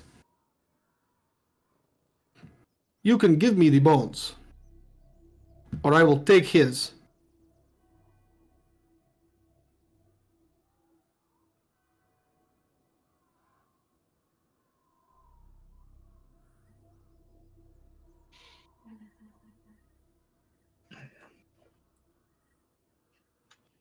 Crickets. Hmm. Owen will hold the bundle, kind of look at it, look back at Strahd. Maybe kind of look back at Antonio and Kiki. Just kind of stare at them for a while. Especially at Kiki, see if she's got any words for him. She's thinking. You could tell she's distressed. Like, Yeah, she's feeling a little bit stressed. I think we all are. Yeah. Oh, you can actually hear Strahd's grip around from this distance. You're starting to hear like the squishing of flesh. His Father Lucian is still talking. He's like, oh, he's like trying to say like, don't give him the bones type stuff, and it's just that's so funny. Sorry, not what I was saying. Something else. The bard made a roll, and it was a funny roll. Anyway, but you guys can hear his neck, and you can hear like blood starting to accumulate in his throat. And a couple things are going to happen simultaneously. Okay, so Irina actually comes out from behind, Oh, yeah. and she's like, "No, monster! Leave him alone!" And she comes up and she just she starts like grabbing at his arms and like starts pulling at him. And she's like, "Leave him alone! Leave him alone!" And Strahd, he looks at Irina and he says, "Of course." And he just lets go of Father Lucian, just like lets him fall to the ground, slumps down. And right at the same moment, Owen, you feel the softest, wimpiest tug on the bones that you've ever felt. like they just this. I don't think I could have rolled. I could have rolled worse. I could have rolled a 0. He could have. But it was like, it's just like this little tug. Like it's almost like the bard was like trying to pull it out of your hand. It's reasonable to assume it's the bard, right? But so it's like he was like pulling it out. It was like he wanted to pull it out of your hand slowly without you noticing or something, but you can just feel this just slight tug. Go ahead and give me a strength check. Because I'm assuming you're going to just increase your grip on it. Yeah. So it's not even a challenge. Like he's just tugging on it super softly. It's like hardly even moving the thing, and you can just feel him like it's like trying to pull it or whatever. 2 minus 1. Oh no! Ouch. So feeling this, he'll kind of shove whatever this invisible force is, and he'll yell out, "All right, stop!" And he will actually walk up to Strahd himself, kind of like walk up to him, kind of stare him in the eyes for a moment, look down at the bag. And he says, "If you leave now and do nothing else, they're yours. But know that if you take them, we're coming for you." So he looks at Irina, like his eyes. He was still looking at Irina. He was just, he's like kind of taking it in. You're not as pretty. And he's looking at her, and then he, even as you're saying this, he's still just looking at her. And he says, he just like his head just like slowly turns to all of you, and he says,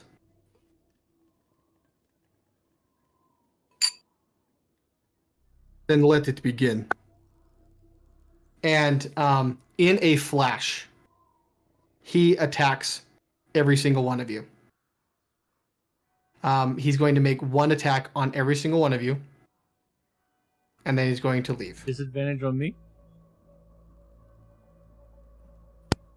So, yeah, he can have disadvantage. That's I'm fine. invisible. Yeah, no. It's true. Wait, question. Am I anywhere near him? Yeah, you're out in front. You're out in front of the church. I did message you. Yeah. Yep. Yeah. I'm not going anywhere near him. Mm-hmm. Okay. But technically, just a nitpick in that, didn't the bard technically take an action to try to take them, take the bones from Owen? But it only breaks invisibility if he attacks. It's Yeah, that it's Yeah. I hate to I ask thought it I'd this, say it as an action, but I hate to ask at this very key moment, but I need like 2 minutes, Hey, if that's all right. no, that's fine. That's fine. I gotta go wave the wife goodbye for going to work. invisibility says when I attack or cast a spell. Yeah. So it would be.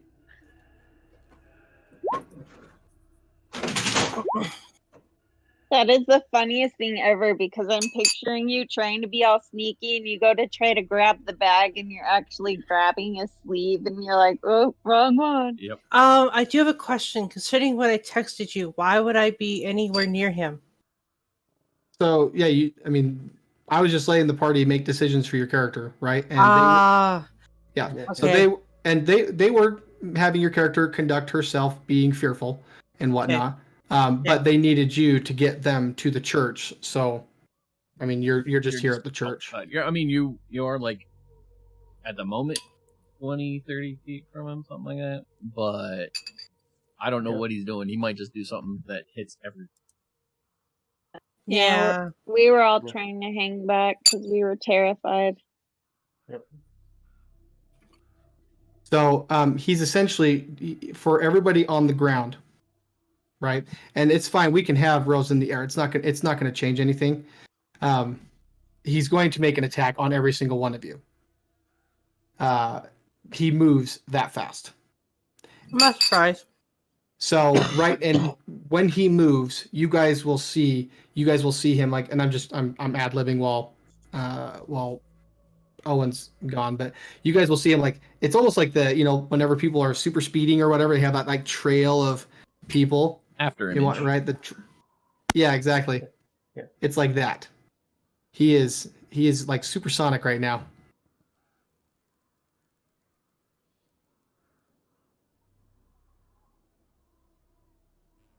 that's pretty damn quick. Yeah, I was saying, we're sure he didn't already kill everybody in the church? You might have, Yeah. from player point of view, not a character point of view.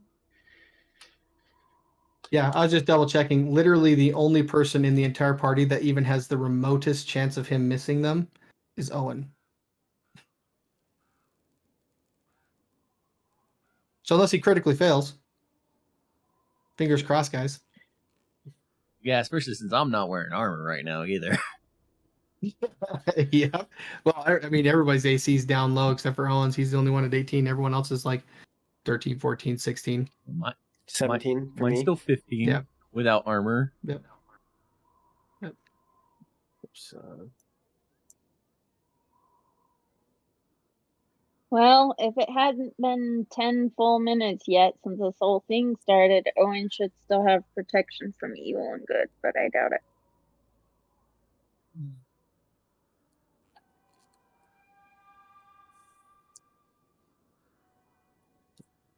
I'm gonna, while we're waiting for one, I'm just gonna go grab another drink. I'll be right back. Okay. Yeah, time has stopped again. Strahd's like swearing at Jason the Realm Walker. I'll be able to roll to see if I'm still charmed afterwards then. Yeah, that's what's going to happen. I'll survive. Not.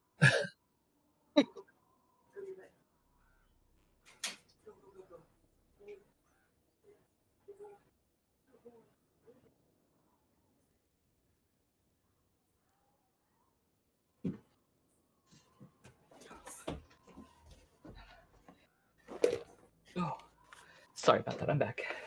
Not a problem.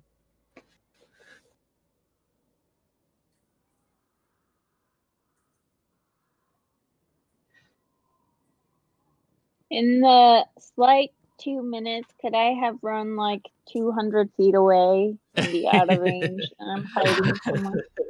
Yeah, so I will give you out of character information. Strahd, I mean, this is how he was so fast. He's hasted right now, amongst other things.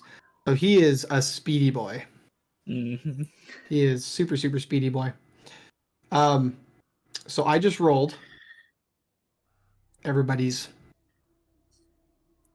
Owen, Yeah. the in an absolute flash, he takes his sword, and he just hits you right across the chest, and it hits you with such force that you actually like are sent back like 5 feet. You Mhm. take 33 plus 8 damage. So it's 33 slashing damage, and then there's this bolt of lightning that just hits you as well, and you go like pushing back 5 feet. I believe that renders you unconscious, yes? It sure does. The Bard. Or excuse me, not the Bard, sorry. Kiki. For In my you, mind, I'm gonna think you're a terrible boyfriend. Does that give him disadvantage in the shock? hey, you know what? I'll go ahead and give him disadvantage. Does 25 hit you? No, Yeah. Yeah. So 33 plus 8. The same thing happens to you. no wonder she doesn't love you. But Yo. Dude, I'm so sorry. Here, I'll give him disadvantage. Does 24 hit you? Barely. Uh, glancing. 31 slashing plus 8 lightning damage That is, I think, enough to permakill me. is indeed, I think. How much health do you have? 7, and I have 23 max. Yeah. Those dang vampires. The Bard. He turns to you and he hits you. And you just like his eyes are almost like they're just red. He's just pissed. And he just swings in your general direction. Which is good because it was a 33 to hit, but now it's only a 22. Oh, that hit. 32 slashing and 7 lightning damage. Look on the plus I'm side, though. unconscious. You're no longer charged, Charm. or you're no longer charmed. Well, no, I Yeah. have to remake the save, right? What the hell? And Rose. Beloved Rose. He turns and he throws his longsword up at you. Does a 21 hit you? Oh, of course it hits me. I have no AC. Yeah, so he does 36 slashing and 8 lightning damage to you. Yeah. So Rose's character, so Antonio's character, and Rose and Antonio, it appears, are going to die. Is there anything you guys want your characters, like any final moments, any last thing that you guys want your character to effectively be able to say or do? No. I remember I'm cell shocked, so no, she's not going to say or do anything. In my last moments, I am going to reach into my pocket and I am going to say, Kiki, take this. And I am going to give her my instant fortress. He's like, no, my mind, I just went to I'm sorry, this is a serious moment. So essentially you just toss it over towards Kiki. Yeah. Well, preferably hand it to her, but yeah, toss works. So. Okay. Okay. So at this point, everything goes black for you guys. You wake up in the next morning. Owen, Kiki, and the Bard. You guys wake up in the morning, and it's actually like daytime. This is not early in the morning. It's been a while. Off in the distance, you can see smoke rising from the east, from where the fires were from the night before. What are the three of you doing? I'm gonna wake up and say, "Where's Rose and Antonio?" You will see Rose's large dragon body just like laying still on the ground, and Antonio. You heard, and Kiki, before you went down, you heard his words as he chucked something towards you. But it all just happened so fast; it's a little bit difficult. But you can see Antonio laying there still in the grass. She's just gonna get up and just run straight out to both of them. I will sit up, grabbing my head, trying to come to grips with what happened and my actions that I had taken.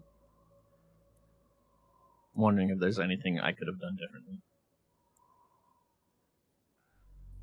Owen, Kiki, and the Bard, your characters all have 1 level of exhaustion. Okay.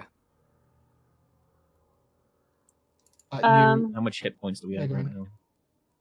You will have recovered half of your hit points, but all of your spell slots. Okay, so basically a long rest and then half our hit points. Yeah. Just push the long rest button and then cut your hit points in half.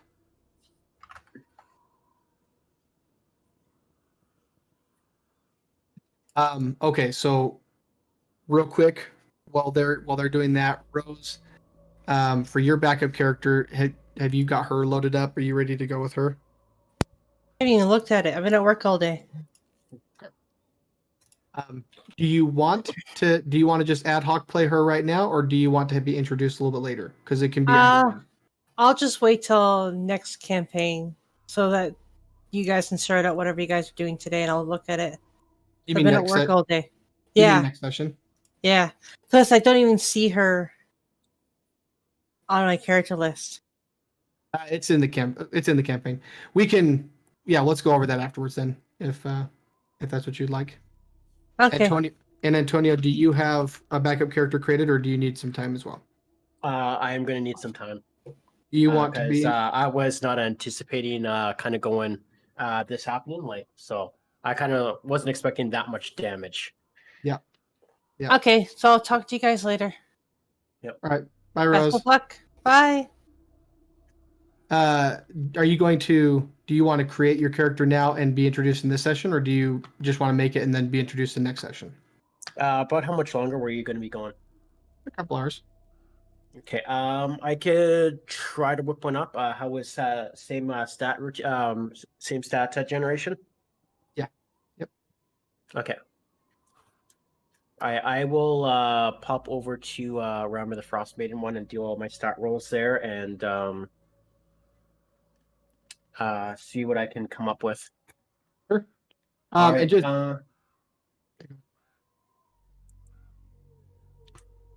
sorry, what was that?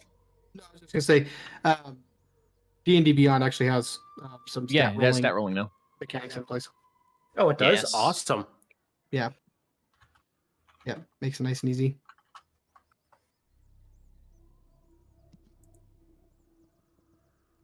Okay, so you guys, you're getting up, the three of you. Where are You're we looking waking around. up? Are we just waking up outside? Yep, you're just waking up outside.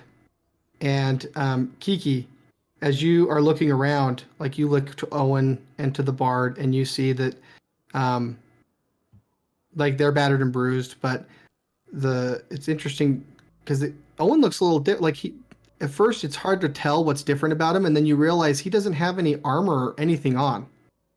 And you look over at the Bard, and he also doesn't have any armor or anything on. His loot is gone.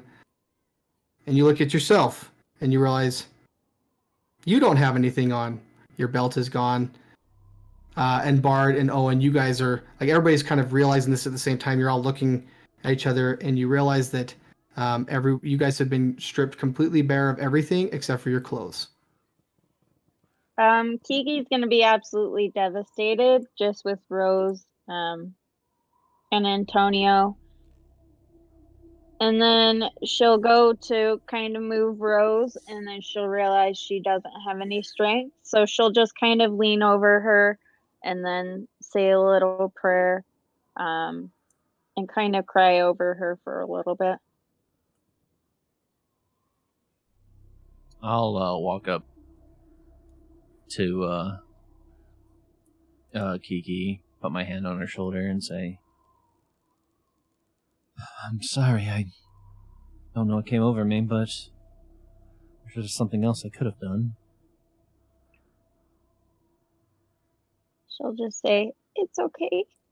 I don't blame you. You couldn't control it. It's that monster Strahd. We're going to avenge them if it kills me." Oh, he will pay. Yes. Put a hand on Kiki's shoulder and say, "This hatred burning in you, keep it. Keep it alive. For Rose and Antonio's sake. I think we all have it." I will. I will hunt him to the end of this land if I have to.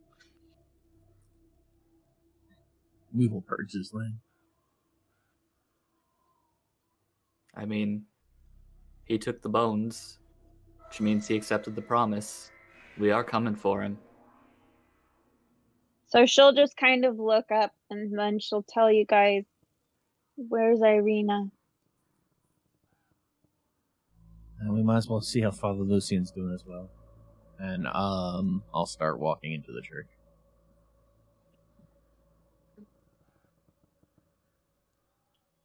I'll ask Owen if he wouldn't mind helping me, if he could help me carry Antonio's body into the church. No one will nod and move to help. Okay. I'm not very strong, so I'll just kind of lift his head and let you get the rest of his body. Okay. Owen knows that he could probably just lift Antonio himself, but he knows that it means a lot to you, so he has to kind of crouch down, but he's willing to help. You're like bent over. Yeah. I'll just do this myself.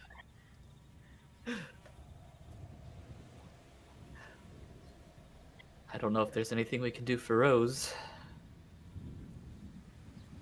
She'll just say, "She was the only friend I had for 2 whole days."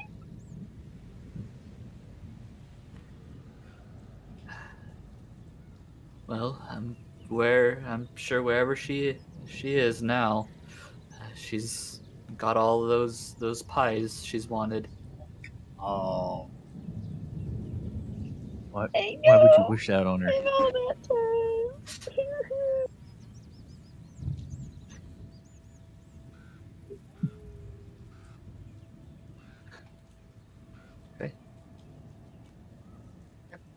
So you Yeah. guys are digging a grave for Antonio. Is that what I understood? Oh, I think we're bringing him inside. I'll bring him inside. Okay. Just bringing him into the church so that he's not just laying in the street. When Rose died, did she morph back into her human form, or is she a dragon? Dragon. Oh, dang. Ugh, it's going to take a lot of mold earthing.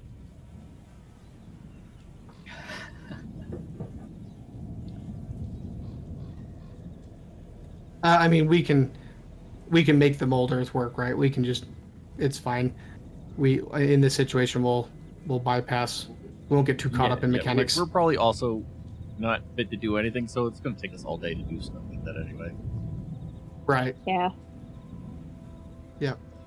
Yeah, so Kiki right now, she'd be really devastated, but she's also feeling like a rage inside of her she's never felt in her whole life. Like, she's just, right now she'd be thinking and looking around at how disrespectful everybody in this town was that they just left us here. And it looks like we've been pickpocketed, so she'd be really just a deep-seated anger inside of her right now.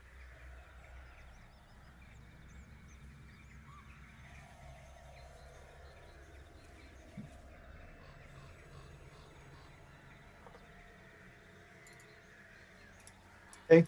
So the bard, while you're in there with Irina, she has Father Lucian, his body, up on top of this the altar, and it appears, and she's kind of standing there. She's not sobbing uncontrollably or anything, but she's just looking down. Tears are flowing, but she's not really making any noises. She's trying to be pretty stoic about it, and she's she just has one hand gently placed on Father Lucian's shoulder as she mourns his loss as he succumbed to the injuries he sustained yesterday. The bard would walk up and put a hand on her shoulder as well. Seems we're not the only ones who lost someone last night. How are you doing? She kind of uses her other hand to dry her tears, and Father Lucian was a good man. And the devil, that bastard, he ruins everything. And he wonders why I could never love him. Well, And she just kind of like clenches her fist, just kind of off to the side of her body. I promise you, my friends and I are going to end this.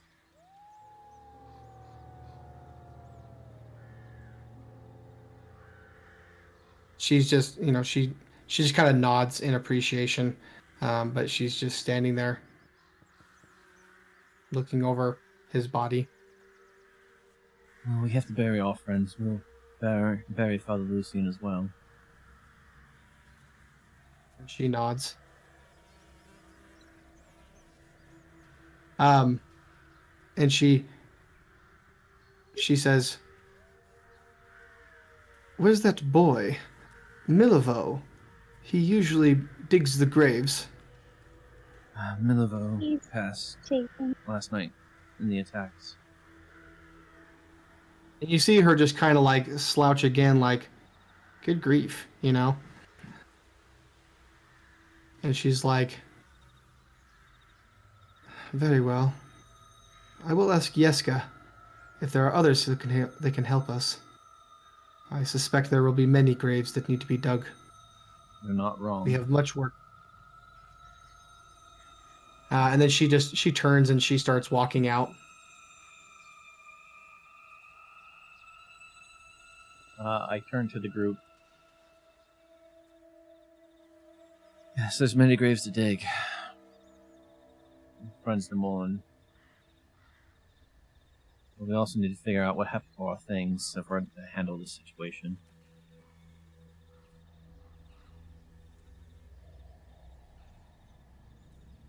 Now we need to resupply in some way. Yes, there's not much we can do in our small clothes. Perhaps we should speak to the leader of this town. Yes. All is well, and he allowed his people to die. So perhaps this Lady Wachter speaks some sense. I'm gonna be honest. I get a bad feeling from her. And her husband. He was shrouded in necromantic magic when I checked last night.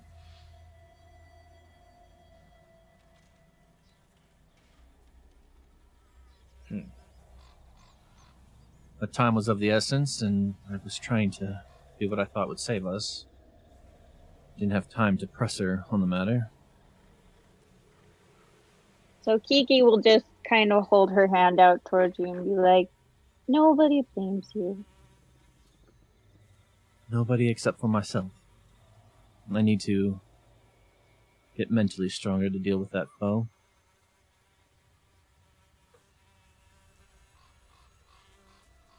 Well, I would like to have words with the leader of this town. Perhaps we could find out why he left all of these people and children to die while saving himself.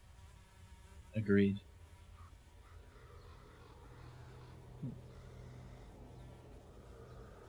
I'll go start digging graves, and she'll just kind of hide her face like she's crying again, and then she'll just walk out. Is the graveyard behind the church? Yeah, it's just off to the left. Okay. She'll just go out and start mold proofing some fresh graves. What are you going to use as a focus? Oh, damn it! So I The bard will just start grabbing a shovel. Yeah.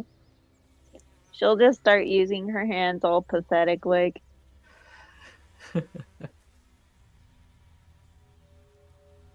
what do druids?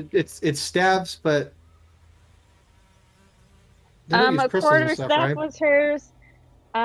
You can use other things. What's the spell component from Molder?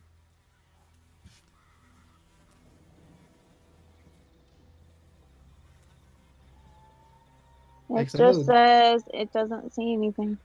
So it is a sprig of mistletoe, a totem, a wooden Oh, staff, or a yew wand.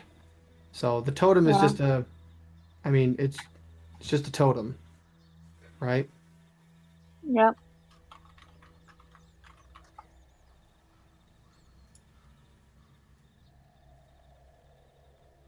A wooden staff, a sprig of mistletoe, or a yew wand. Those are the druidic focuses. Does anyone happen to have mistletoe around here? Can't say that I do.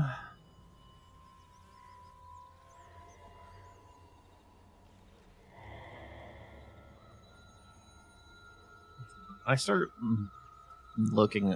I go back inside the church and start looking around, seeing if I can find anything. Whether maybe our stuff was for some reason ushered in there, or if Father Lucian had a staff of some sort. Is there any wood or anything around here?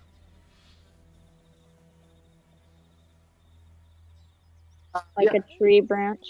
Yeah, I'll for just, sure. I'll just ask if anybody has a carving knife or something. Like Antonio, maybe he had one on him.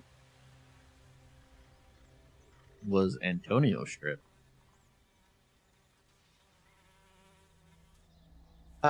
Antonio was not stripped. I'll check his bags for if he still has his bag on him.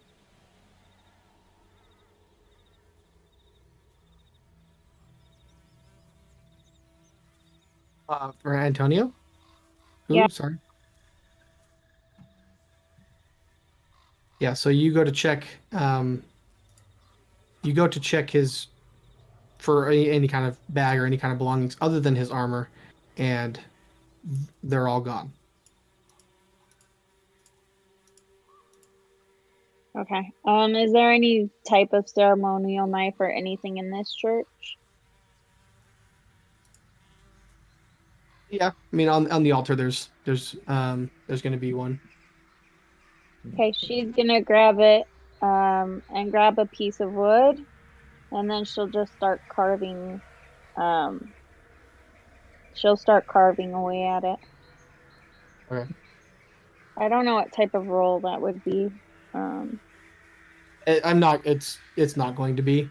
You're making a totem, right? Is that what you're doing? Yeah. Yeah. So I mean, yeah. So the idea with the totem is it's supposed, at least as I perceive it and think about it, is it's supposed to be like this personalized thing. You know, I suppose you could just buy one, right? But the idea is that it somehow represents something that's important to you, or your ideals or whatever, and then you can use that for your druidic focus because that's what gets you in connection with your magic. I guess Owen would look for like a holy symbol.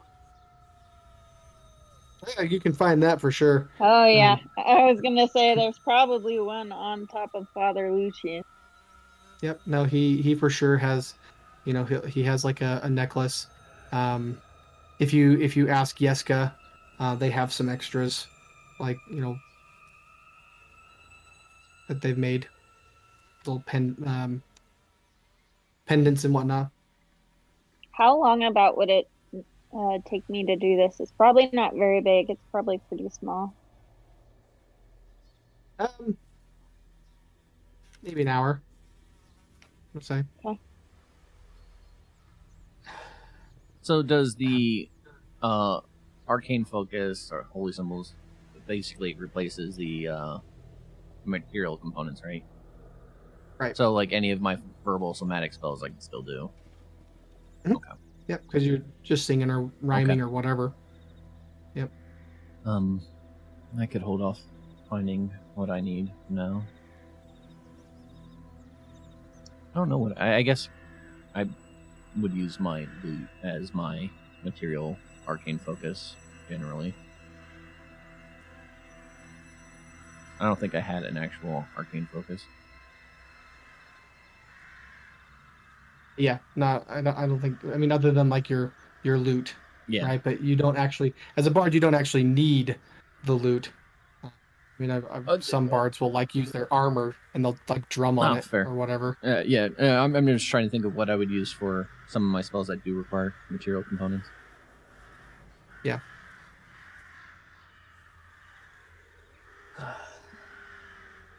So, and I'm assuming you're collecting a religious symbol. Yeah, so he'll take one from Yeska, and then kind of maybe kneel down to his level and go, Yeska, just know that Father Lucian in his last hours was very brave, and he stood up to the devil himself. He's a brave and strong man, and we need that energy. We need that strength. Would it be all right if I took Father Lucian's personal pendant? We can give him one of these, but I think if I were to carry that, we can bring a little bit of Father Lucian with us. I think that'll give us enough power. Yeska, you see him kind of wipe a tear from his eyes, and he just nods and he walks over to Father Lucian, and he just gently takes the pendant off and comes over and hands it to you. Oh, and I'll kind of ruffle his hair a little bit. And he kind of smiles a little. Yeska, not to carry on the situation, but did you see us outside before? And he kind of he's like thinking yes, no, and he's just kind of, his head's kind of moving side to side, in a kind of like a kinda. Sorry, I was just wondering if you might have seen who was taking off things. I was quite attached to that loot. And he I saw, and he looks around. Give me a persuasion check.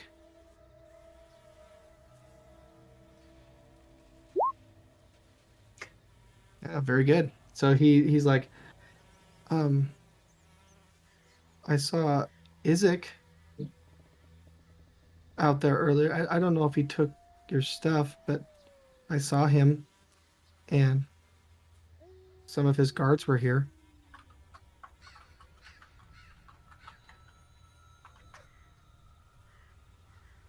I guess we must speak with the captain of the guard then.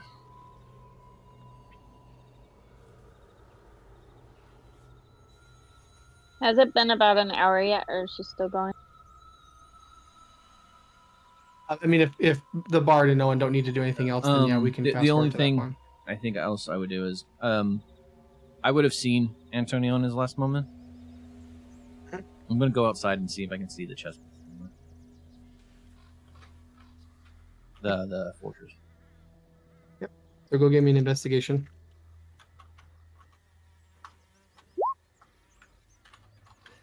So you do not see it anywhere.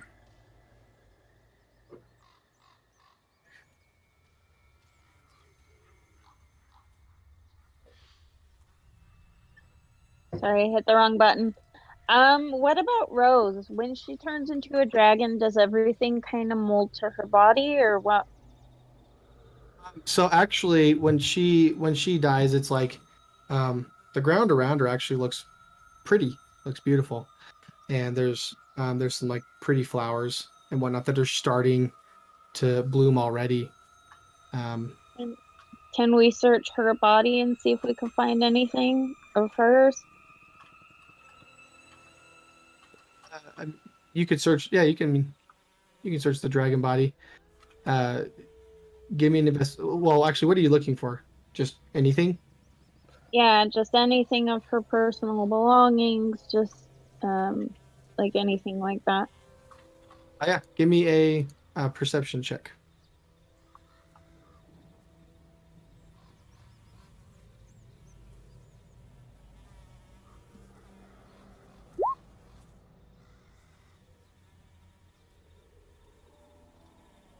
Oh man, I'm having crappy rolls.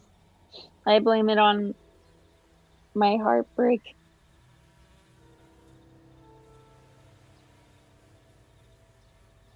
So you're looking around and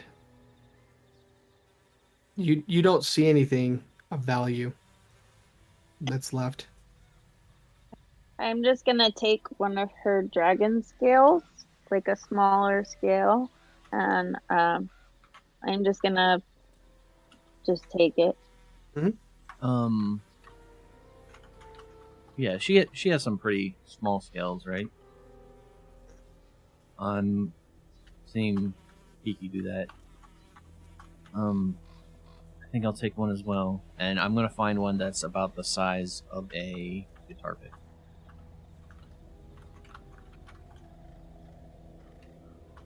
Yeah, so both of you are able to find the size that you're looking for. Okay. I'm actually gonna go take another one, and then I'll go back to carving.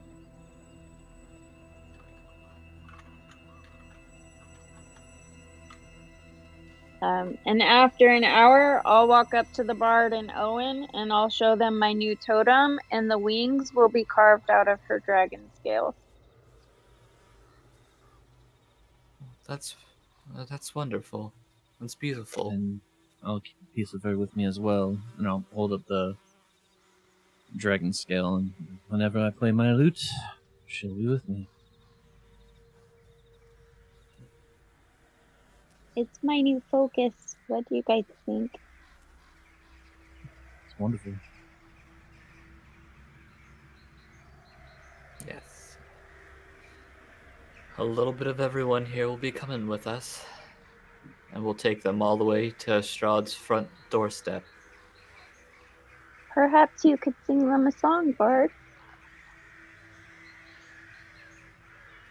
And I'll just find a somber melody.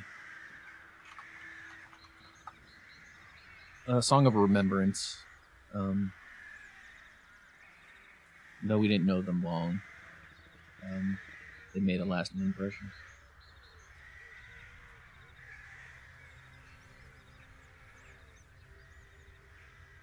Yeah, that's what I'll do.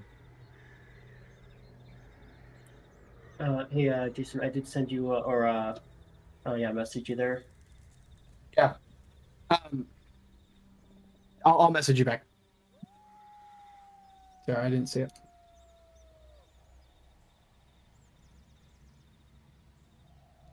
Maybe we should at least bury our friends and Father Lucian quick, and then seek out Isaac and the Burgomaster.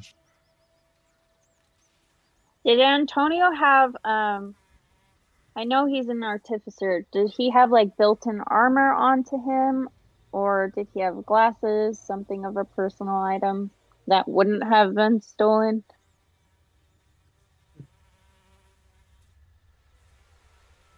You might could take some hair or something like that. As far as like an item,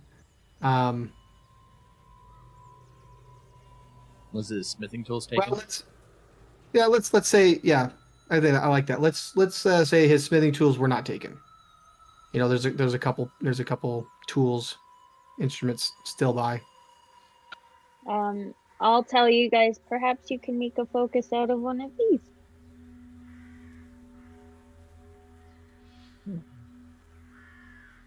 Maybe I can use it to fashion something. Craft a new bow with his tools, maybe.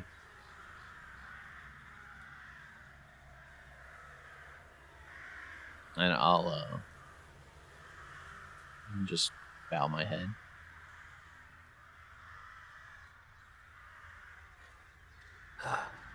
Well, let's get to work so we can start asking around.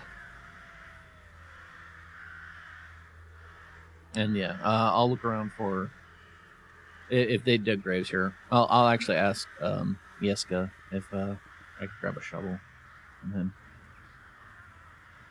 Give you one. Since I built myself a focus, I believe, do I just bless it and imbue it, and then I can do mold earth again?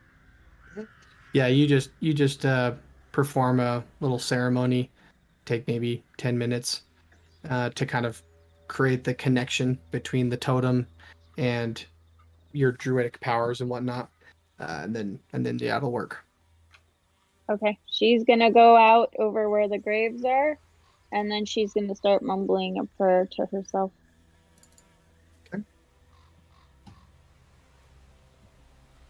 Owen and the Bard, what are you guys doing during this? Yeah, I'm gonna just start digging. Yeah. No one would also grab a shovel and start digging as well. Okay.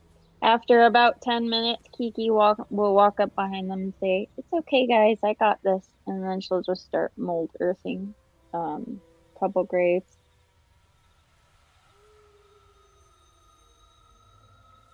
Yeah, and I mean, timing wise, it takes a few hours to dig a grave, and so for sure you'd finish your totem first.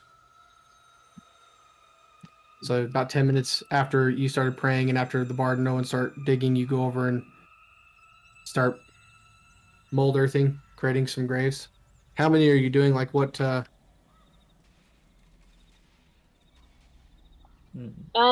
If there's like a nice tree or something, I'll do a mold earth, which is a 5x5 square. A grave is usually like 6 feet. So basically it's one mold earth per grave.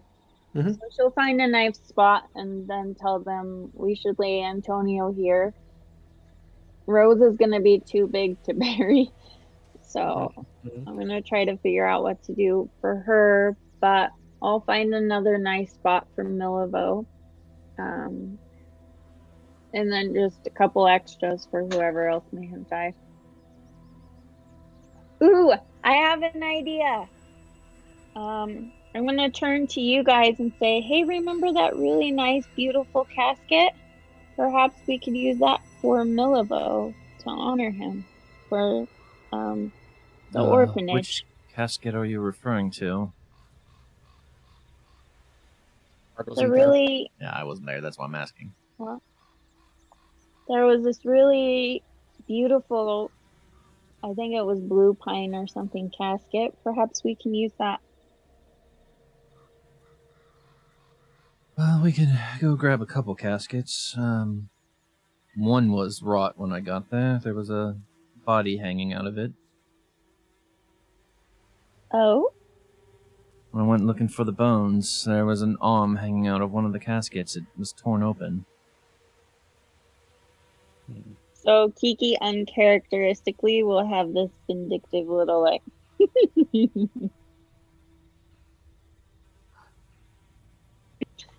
that's too bad. Sounds as if Mr. Vandervoort didn't make it out. Oh, okay. I didn't take the time to inspect him. It very well could have been him. But, don't know if I actually have the strength to help carry a casket, but, while we go for that, maybe I go pick up Milivo and have Miss Baleska and the children come so we can bury him. Well, that one guy you met in prison didn't he have a cart? Perhaps he can help us. I could see if he's still in the stocks. I don't know what happened to him afterwards. Perhaps he has an extra loot. It's on the way. I could very well ask him. Yes. Well, let's make our way on over towards the orphanage and see if we can't find answers on the way. Agreed. So about this time, before you guys head out, I just want to real quick check in with Dark. Dark, did you see my messages? No, I did not. Okay. Oh.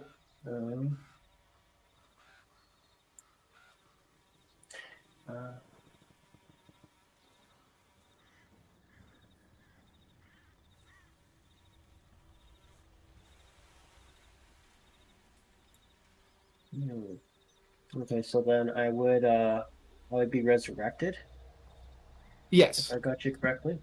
Yes. Yeah. So that's what I'm asking. Like, if you have enough, like if you've made your character or you're far enough along in making your character that you feel like you could, you feel like you're good to go, then we can work you in right now. Or if you're not, that's perfectly fine. We can work you in a little bit. Give me a little bit. I'm just working out my all my spells and that. And was I getting standard equipment to start, or? So right now, nobody has standard equipment. It's at this part in the campaign, you guys have been brought to rock bottom, and now everybody has to rebuild themselves back up. Okay, so we gotta figure out all the equipment again then. Yeah. So you would essentially be resurrected, and you wouldn't have anything on your person. Okay, yeah, because I was going with a little bit of a different build, which I'm going to have to figure out an arcane focus. Mm-hmm. Well, that's what these guys are doing too. It's like they have to figure out Yep. their arcane focuses and whatnot. I carved one into a little dragon totem. It has rows of scales for wings. Yeah. Wait, Rose, I see you're back. Do you feel like you have enough to join in right now, or do you need a little bit more time?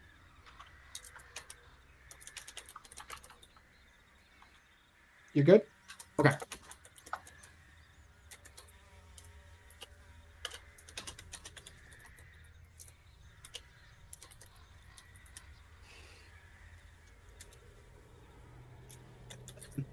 No, they're being much more respectful to your body than that. That's for sure.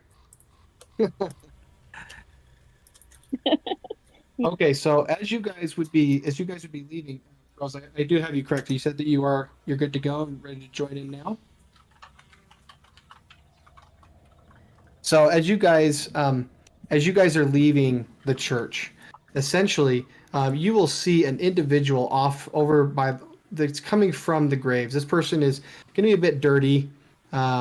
They have ragged clothes and whatnot.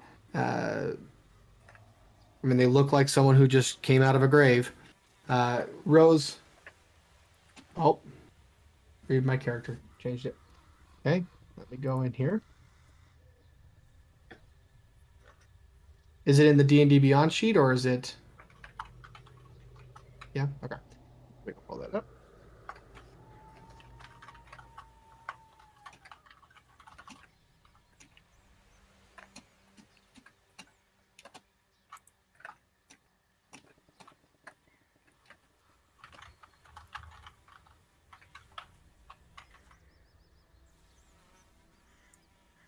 Rosario. That's awesome. I love it. Portal. Okay. Oh, I love it. That's going to be cool. I like it. Okay. All I have to say is that Realm Walker Jason is the biggest jerk. Killed our friends, takes back the gifts he gives us for Christmas. By the way, everybody, please advance your levels. Oh. Oh, to 5? Yes. Yeah. There was a significant amount that happened. So go ahead and advance your characters. Sweet. Now I get my inspiration back after a short rest. Yep.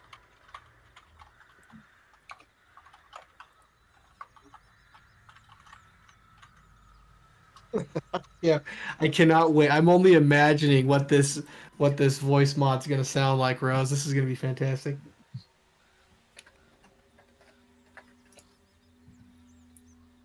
If it works, yeah, fair enough. Something like this. Oh my goodness, that's awesome. Yeah.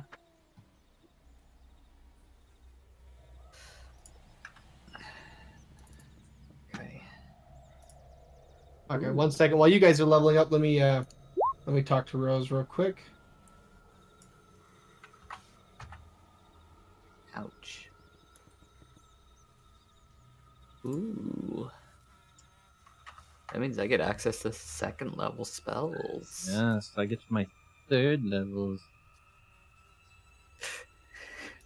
Now you're just showing Oh, off. so I'm like, I was planning on getting. Well, actually, I should get invisibility again.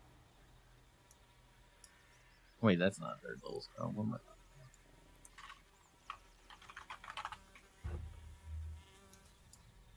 I get Find Steed. Ooh. Ready for a skeletal horse, guys?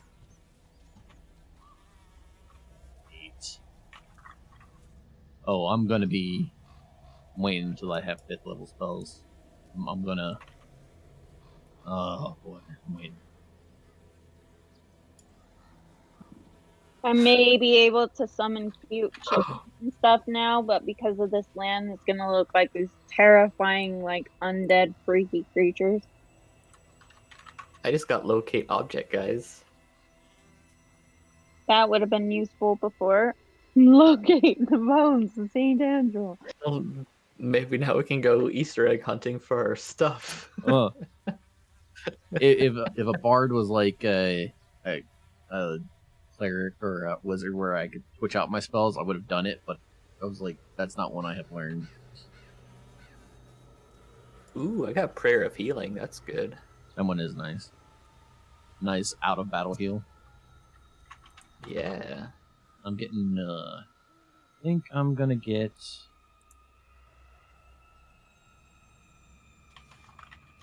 I like Warding Bond, but I need rings, platinum rings.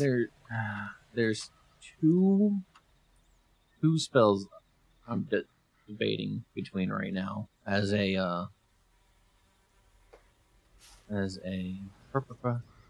wait, are these different? Okay. Two spells I'm debating. It's either Hypnotic Pattern, which would be a good CC spell, or depending on how often we're out and about, I could always get Tiny Hut. That's always a good one. I think those are the two I'm debating right now. But for some reason, Tiny Hut's on there twice because it's Tiny Hut and Leomon's Tiny Hut. Yeah. They're exactly the same, right? Yeah. It's in case you're playing a campaign where these characters don't exist, like Melf and Tasha. You're playing a homebrew campaign, and it's like, these people don't exist. It's like, well, how are they going to create a spell if they don't exist? So Makes sense. They have one that don't have titles on them. Oh boy, oh boy. I think I'm going to go with the Hypnotic Pattern, though. All right, I got mine all done up for you there, Jason, if you want to take a peek at it. Okay. Let me take a gander. Let's see, how many spells can I prepare? Number equal to your charisma modifier plus half level. That's funny. It is 7. 1, 2. Yep, I'm taking hypnotic pattern. Okay, so I can have 7. Okay. Taking that off. While they keep leveling, Dark, let me hit you up. Private chat real quick. Everything you underpowered yourself. I need you to bump yourself up. Is what I'm essentially going to talk to you about.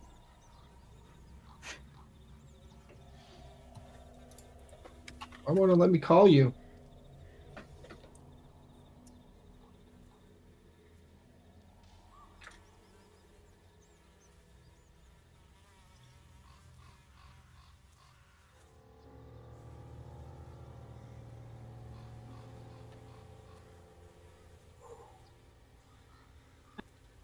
I now have 18 passive perception, guys.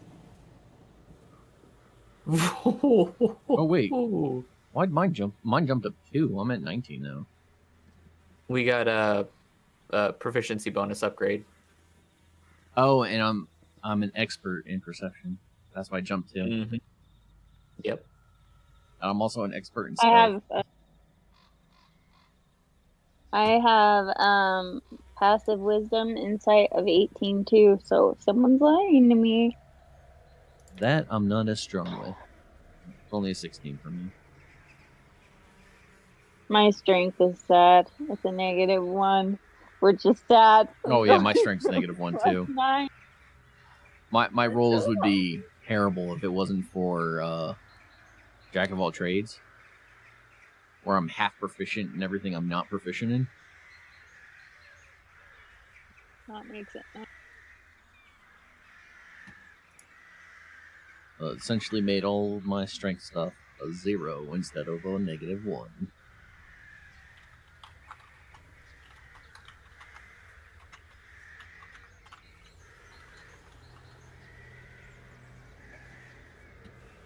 Okay, so I can take 7 spells. 1, 2, 3, 4, 5. So I got 2 spells. Hoping we'd find that ring of spell storing again.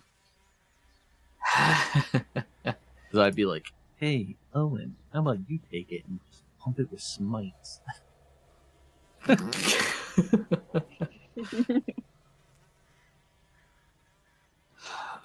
need another spell, and I can't remember what I get. Hold on. 5e. Oath of Glory. I think it's Heroism and Guiding Bolt. It is. Okay. I think they are always prepared, though. They don't count against your thing. Correct, yeah. I was making sure. Because I'm redoing my spell list. Oh yeah, when you level, you can reset everything, huh? Mm-hmm. Oh, Yeah. I need to do that. I think. Yeah, being a paladin, I can swap up my spells every long rest. Yeah, no, I know for. But guys, I think I can only change my spells when I. Dissonant Whispers. Bard's gonna start being a sneakier boy now. Sneaky, sneaky. Got a +11.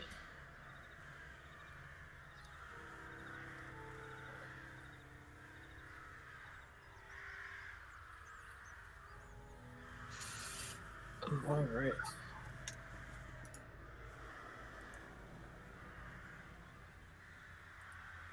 All right, I will get the rest of my details all worked out this week, and then I think I got enough to at least get me going.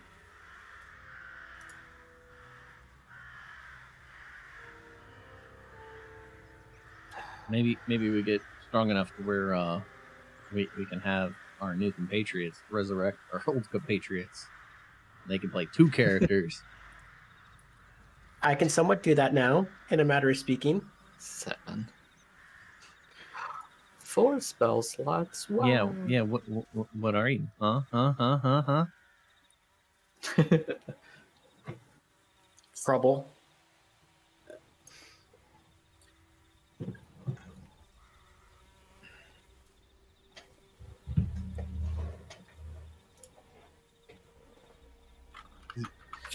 He's baking. He's baking hell. Baking hell up. I'm sure of it.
Mama needs soda.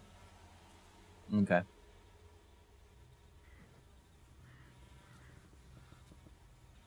No. It's like the game I watch in the week, during the week. You know, my favorite show. Fun.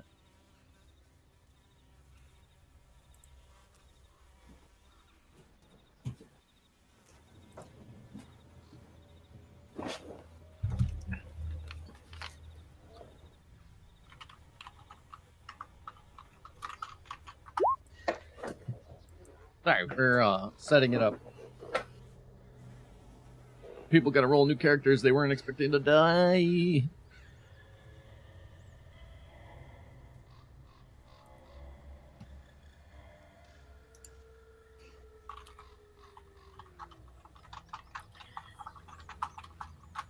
All right.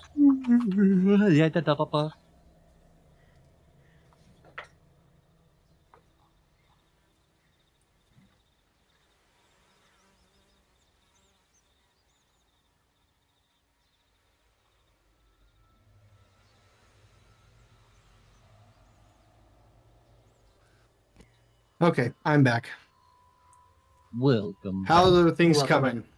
Everybody still cranking? I think I'm good. Yeah, I think I'm good too.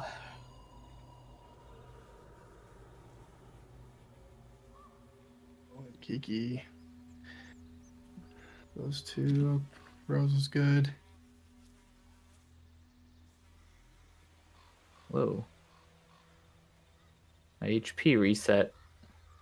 Oh, sorry. I have each of the character sheets up so I can see your guys' abilities. Because as you guys have noticed, I will oftentimes just automatically give you a success. And the way I do that is I look at your stats, and if like for example, Bard has 20 dexterity, so most of the dexter type things he's going to do, I'm going to be like, you auto succeed. Yeah. So, Gotcha. I apologize. I didn't mean to. Oh, it's fine. Oh, it doesn't seem to work for my charisma stuff. No, I'm kidding. What's your charisma? 20. 20. Yeah. Same. Oh no. Do we have 3 characters with 20 charisma? Yep. Oh no.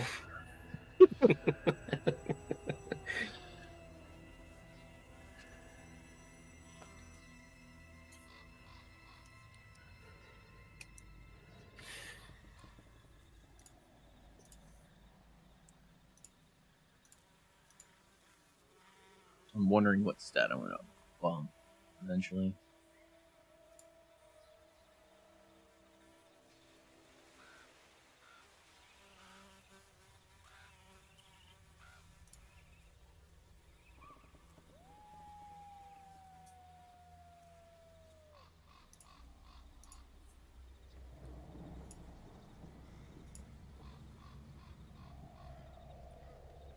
Kiki, you were still just choosing some spells. But Yeah. Oh, and did you say you were done? Yes, yeah. I'm done. Okay, I'm gonna refresh yours just so I have the latest and greatest. Okay. Okay. Good luck sneaking anything past the bar. Yeah, for reals. You and Kiki. Ashard's You and Ashard's Kiki. still better than my bard though. Yeah.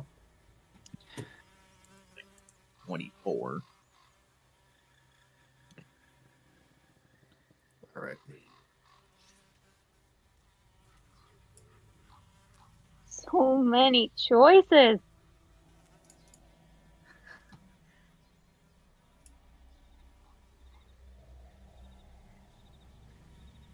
Do you, I mean, Kiki, just so we keep things rolling, do you want to just go ahead and keep choosing your spells while we roll in Antonio, or we roll in the new characters? Yes. Yeah, totally fine. Okay. Let's start with Rose. Do you want to go first?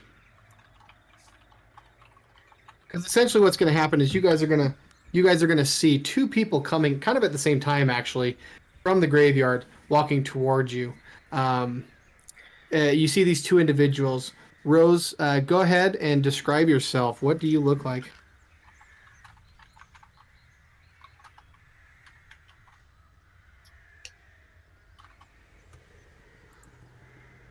Don't hear her. Yeah, I don't hear. The voice was working, and it sounded fantastic. Is it working now? Yeah. There we go. Yeah. Okay. I love it. So you see a very old turtle kind of slowly walking towards the dragon. He bows down his head to the ground, to the dragon, very respectfully. He then takes one of the scales, and it's now used as his holy symbol. Love it. Okay. And Dark, describe your character. What do they see with you? You do see a tall female kind of walking down the streets, and they're kind of I want to say kind of almost not really caring that there's too much death and destruction around. It's almost kind of like she's enjoying it and kind of to an extent aroused by it. And she does make her way over towards the party.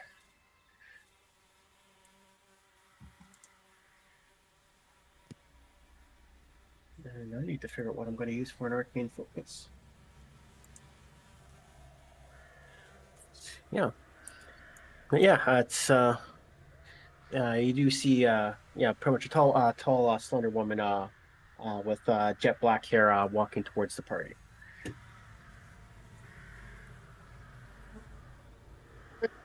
The bard will just look up because I'm assuming they're not being stealthy, and he'd notice it. Oh no. Mm-hmm. And there is something, by the way. There is something about you guys sense towards them. They sense towards you. There is an automatic connection, actually. There, you can't quite put your finger on it. You don't know what it is, but there is something about them that just seems like they're important to you. Good day, friends.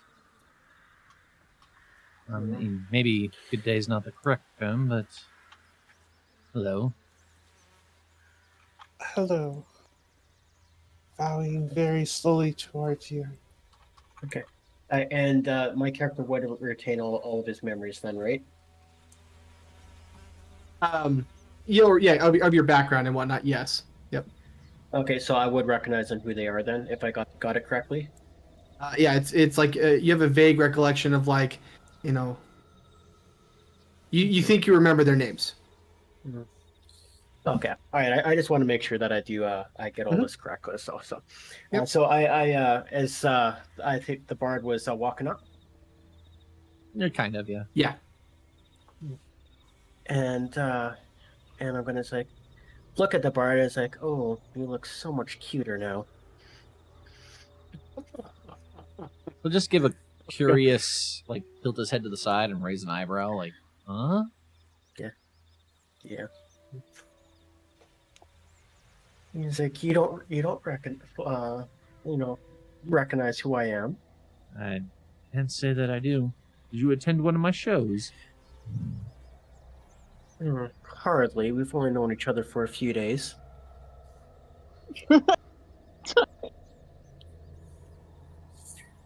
Mary? No.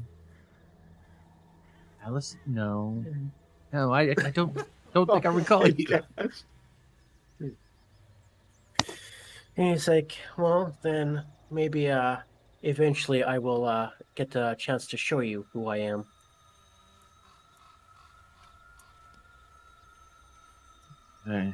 Very well.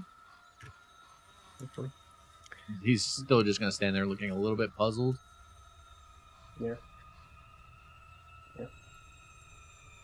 Seems we have company, and I look back at the group. I'm gonna. Am I sounding normal again? Yes. Yeah. Okay. Cool. So I'm gonna look in between the characters. It is a pleasure to meet you. I was summoned here unexpectedly by our friend here, who sacrificed themselves and brought me here.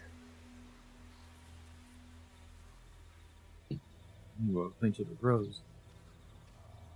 No, our meeting was very, very brief. Nothing more than a flash of light.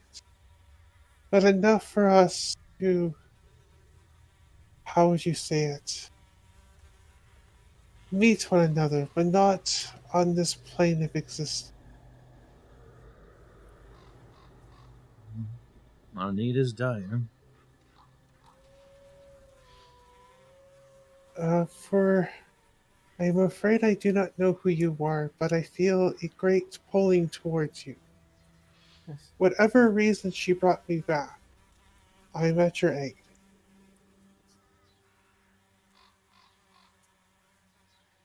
And I'll look to the woman. And what of you? Are you intending to join us as well?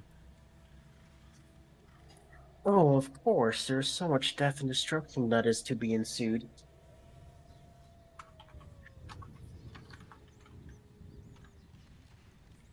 I wouldn't miss out on it for the world. I just look at Kiki and Owen. What do you two think? Well, they seem to kind of know who we are. How else would you explain that? This moment, as you guys are talking and having this conversation, you see walking from the west, heading to the east, Izek and some guards. And as Izek is walking by, he looks over at each of you, gets a little grin on his face, looks at Kiki, and then starts stroking at his brand new belt that he's wearing, and continues to walk past with his entourage of guards. I will run up immediately and go, I believe you have things that belong to us. Out of the way, peasant. Isn't there laws about theft in this town? Of course. Simply prove your ownership. Oh. Do we have anything from our bag? You do not. When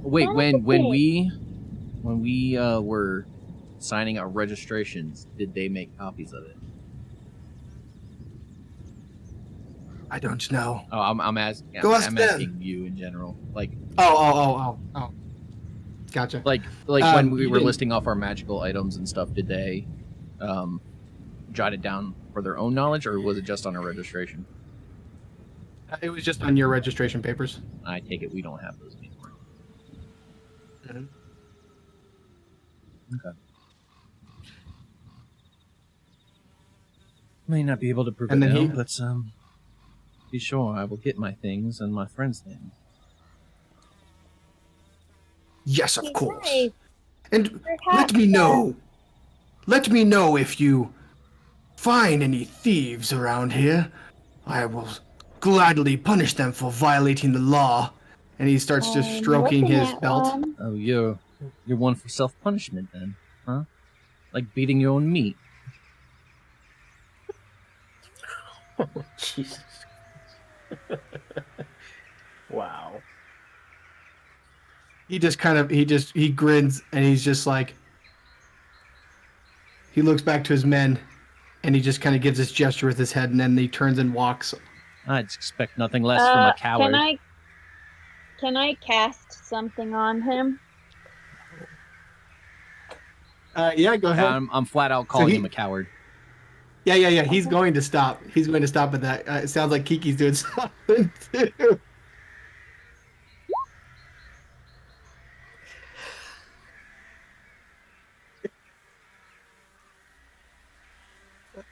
So good.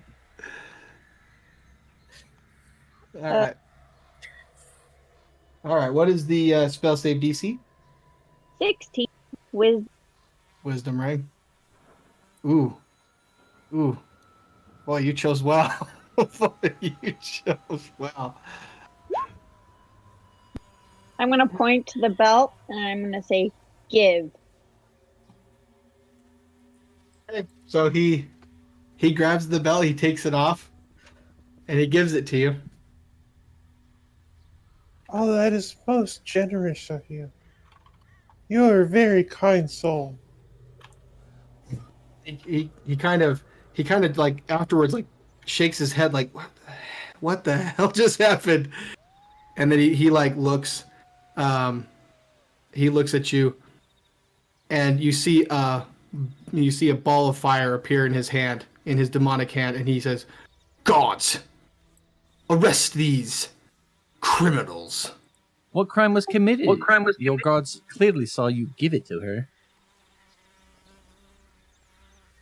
And the guards are just advancing. So the question is, are you guys going to fight? I'm still calling him a coward. Kiki will just say, "We would like to see your burgomaster, please." Well, so at this point, like he's not going to be reasoned with. Like there's been name calling, and you just cast a spell on him that forced him to give that. He's like, "What the hell?" And he's just given a command for you guys to be arrested. He's not going to. I'm just trying to make sure I'm painting the right picture. That we're in no condition. Say, hey, yeah. So is anybody else doing anything? Because right now the Bard and Kiki are getting rounded up.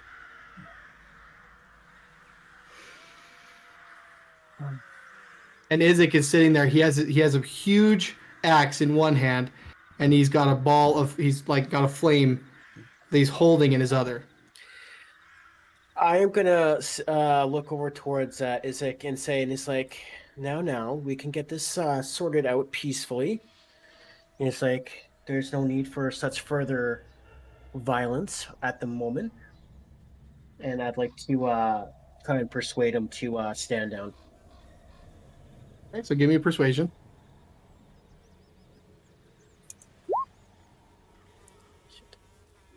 So, yeah, try as you might, he just says, "Do not interfere, and you will not join them." I look at the guard. Is the only offer I look at the guards coming at us, and just say, "You really gonna follow someone who runs when the devil shows up at your doorstep? I believe I heard you don't get paid to handle this." Just keep keep coming. I know. I'm just grinding in the fact that Isaac's a coward. Gotcha. Okay. So they. Go ahead. Sorry, when I cast that, since it was cast at 3rd level, it says it can affect one other creature. Can I point to one of the other guards and tell them burgomaster? I think. I mean, in the moment, I think we would have. Do you have? Well, first of all, it does say when she clicked it says cast at 3rd level. Yeah. Okay. Fair enough. Yeah, let's go ahead. That's fine.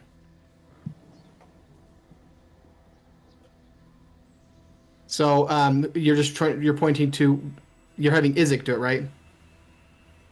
No, I told him to give I said give and pointed to my belt. So he gave me my belt, and one other person, I could say Burgomaster too, and just point.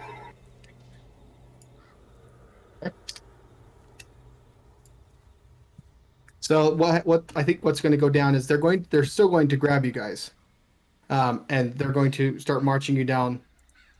Right? If I'm assuming you guys are going No, I'll go willingly, you're not peacefully. I fighting, won't fight. Yep, I won't either. and no one else is fighting. I'm gonna follow behind. Yeah. Okay. Yeah, I will. I'll follow as well and make sure that no harm comes to them. Yep. I'm following because I witnessed this guy give the belt to her, and now he's angry. As we're walking down the streets, though, I'm just gonna keep going. Say, make way, stand out of the way for the coward Izzy, because making his march. Over and over again.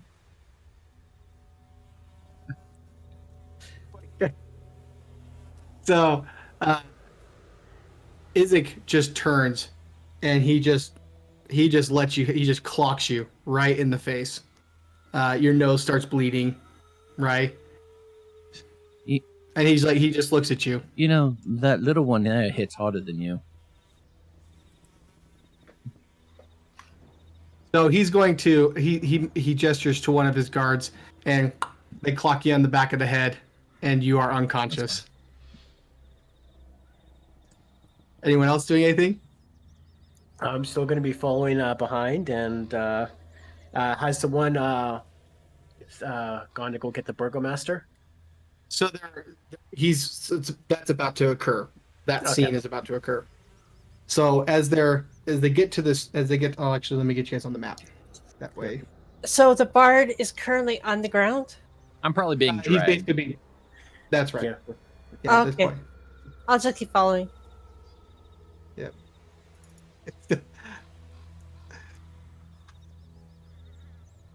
Get rid of all those. Oh, Could I have a question, if I could.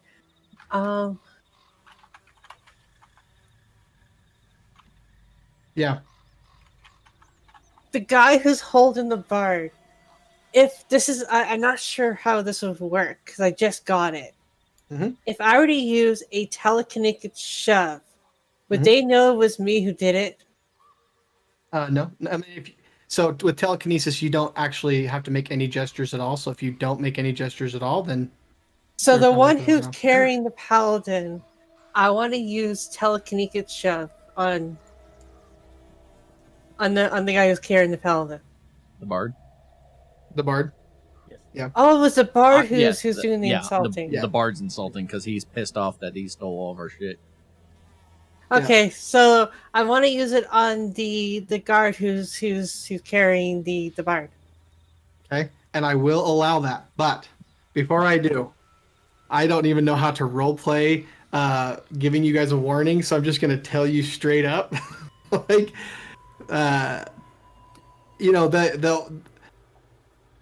they're not necessarily tolerant people, and you guys are really not in a condition to fight. Well, I'm not trying to fight. That's why I asked first to make sure they wouldn't know it was me. They might not see it that way, though, is the thing. Yeah. Like who knows? I just, the bard was being pretty, he was being pretty mouthy, right? Kiki just cast a spell on him. They know some weird shit's going, and then all of a sudden, if like one of them gets shoved, They might think it was. It might be. they might not know. Yeah. They might not know who did it, but they'll just hold all of you accountable. Yeah. Okay. I have an idea, but I don't think it's gonna work because I should have I done am vicious strongly- mockery on him. I am strongly encouraging cautious play. Yeah, that's all. So anyway, what would you guys like to do? I had the idea of using wild shape into something like a flea, and then just disappear. You guys. So just to be clear, with Kiki and the bard being held, like, he's taken the belt back. Kiki, you don't have the belt anymore. Well, the two of you are going to the stocks, and so Anyway, okay. So at this point, when you guys get to about this spot in the road, one of the guards, the one that you pointed at, Kiki, is going to. We should take this one to the. We need to take this one to the burgomaster. And he tries to take them, and Isaac, you just see he looks pissed, and he just points at that guardsman, and the guy erupts in fire, and he looks at Kiki and he says, 5 days in the stockades. Do it again, and it will be you that gets lit on fire. and then he turns, and the guardsman is just like freaking out. That one that's on fire, he's just burning alive, and all the other guardsmen are just doing what Isaac says, and they keep walking this direction. Are you guys doing anything? No. I'm unconscious. I can't do anything. Otherwise, I'd call him on his shit for attacking a citizen in town. Actually, there is one thing you can do there, Mr. Bard. He's I let unconscious. one rip. Yes, that, or I was gonna say, I was gonna say drool, but yeah, whatever. Yeah, I let one rip.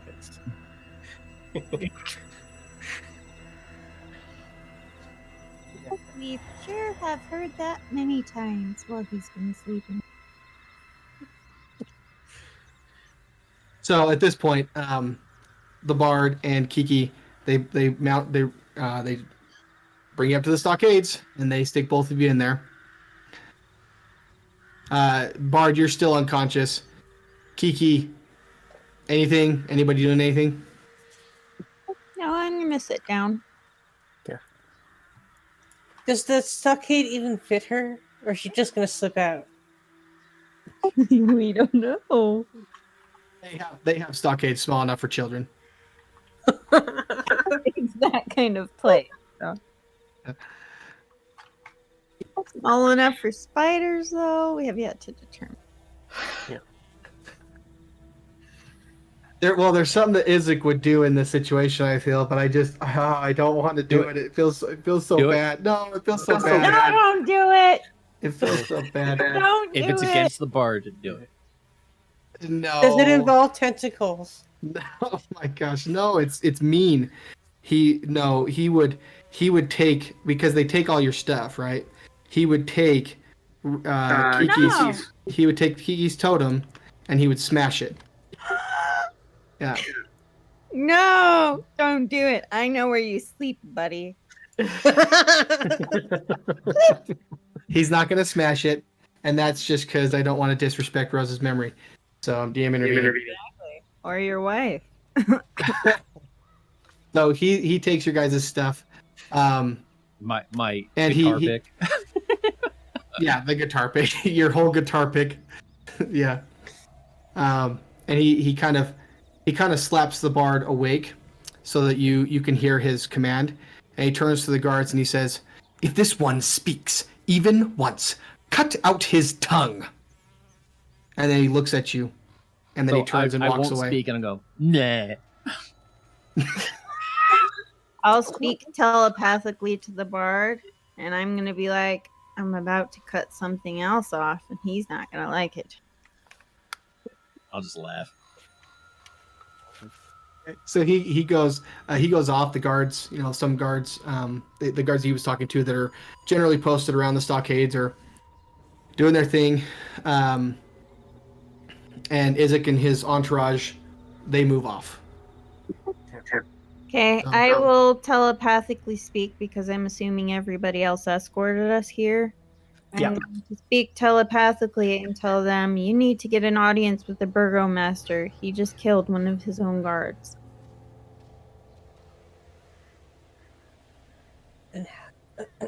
They seem unaffected. I think she's telling the group. Yep. Oh, Yeah, she's telling Gotcha. the rest of our party. Sorry. Like, misunderstood. he's heartless. Well, I just like making decisions for the party now, guys. Like this. Okay. Yeah. That realm walker Jason's getting a little carried away. I start humming as I come up with a tune to figure out how to sing about Izik's cowardice. My God. I'm just humming. Oh, man. He said I couldn't speak a word. He didn't say I couldn't hum. Yeah, it's true. He did say that. Yep. He really is quite a douchebag. Okay, so what is everyone doing? I think kind of seeing that both Kiki and the Bard have been safely delivered, I'm going to start making my way over to the Burgomasters and seeing if I can get an audience. Owen, Rose. Yeah. Owen will look to the two and say, "I'll see what I can do. Just sit tight." I'll stay with the two of them to kind of watch over them. Make sure no one tries to hurl a tomato at their heads. All right, so it's just Hella and Owen that are going to the Burgomasters. Okay. Yeah. All right, so you guys. Where's my mouse? Is this gone? Yep. For now, I'm going to use Antonio. What in the world?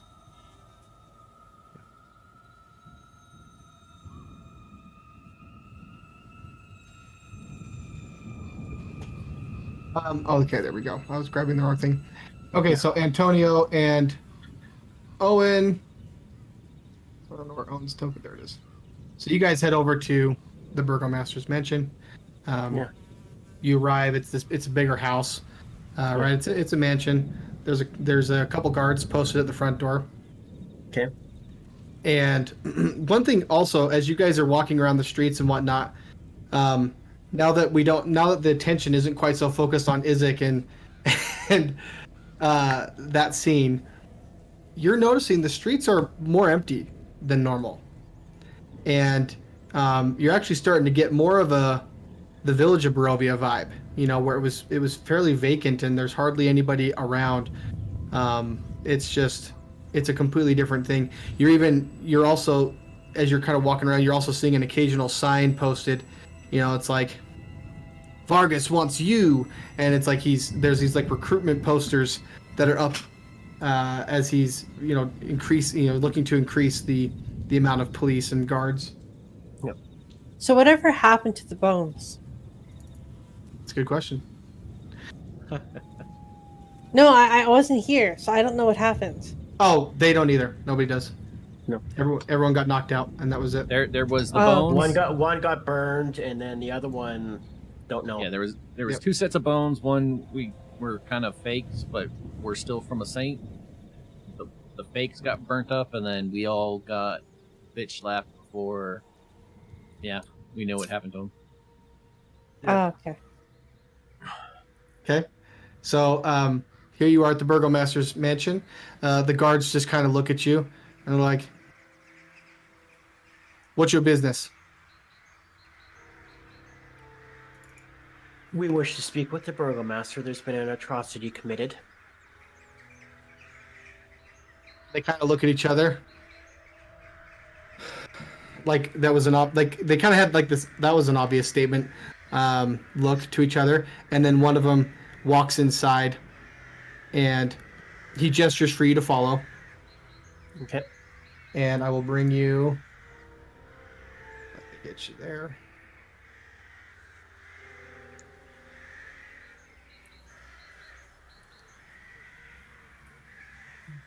Izik has no balls when it comes to the devil and his thrall.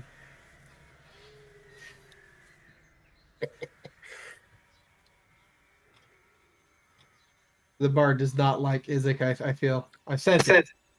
What a prick with a tiny pickle. Okay. So for you guys, two of you should see this, Ryan. No, we don't see. I don't see anything. It's all black. Nope, nothing.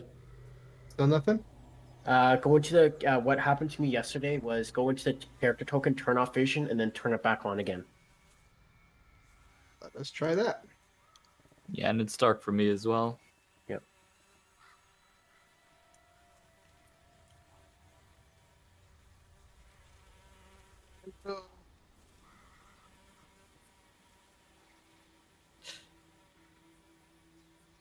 There we go. Okay. Yep. Good to go. And then you guys, just so that you can see, you're not totally bored. Fair. You guys can move your characters around. Where's Kiki? There she is. Okay. I'm in the stop.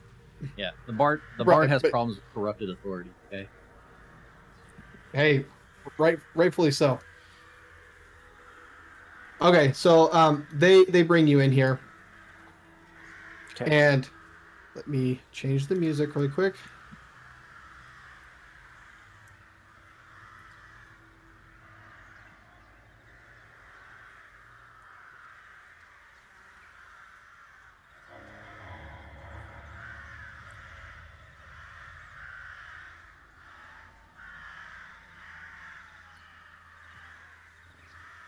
There we go.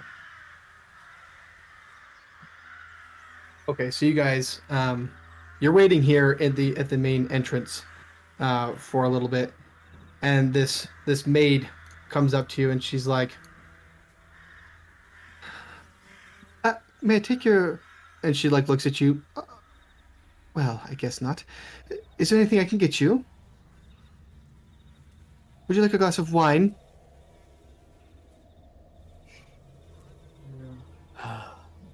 Very well.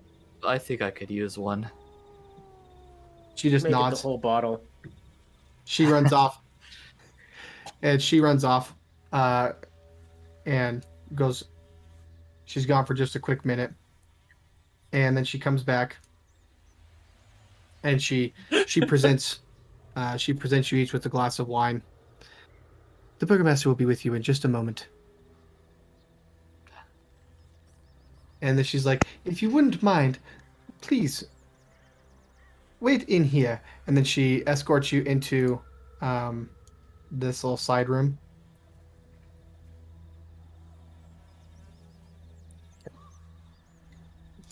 I guess I should maybe. There we go.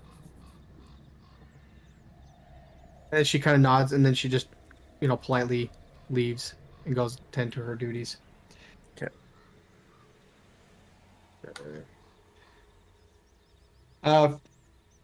Real quick, anything you guys are doing while you're waiting?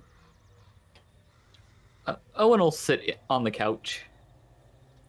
Kind of take a deep sigh. Kind of maybe put his face in his hands for a bit. Okay.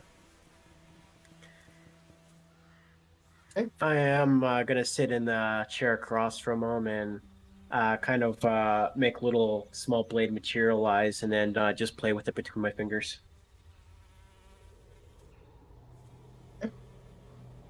So a few minutes go by. Actually, like you're waiting for. It feels like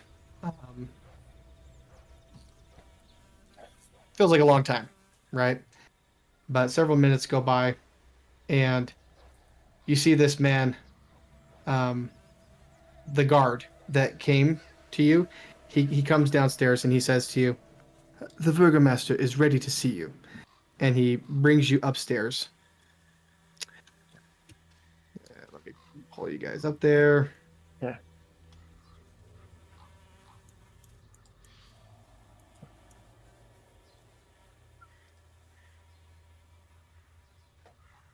Okay. So he escorts you over here to this room.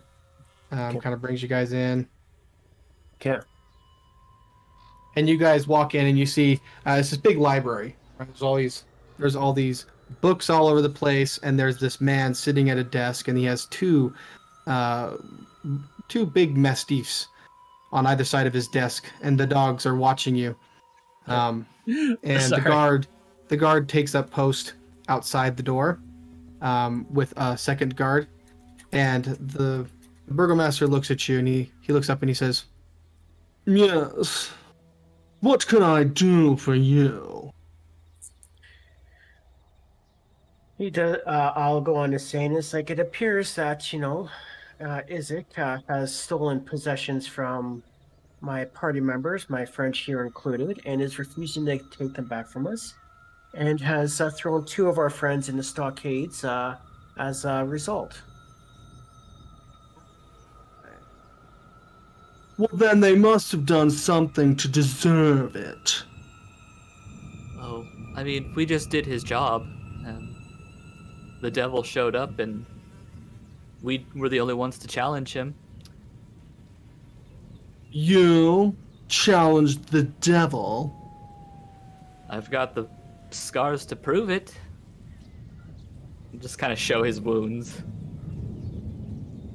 Well, as it happens, Izek told me then that night, just hours ago, that in fact you and your party were responsible for bringing the devil to our doorstep. What say you to that?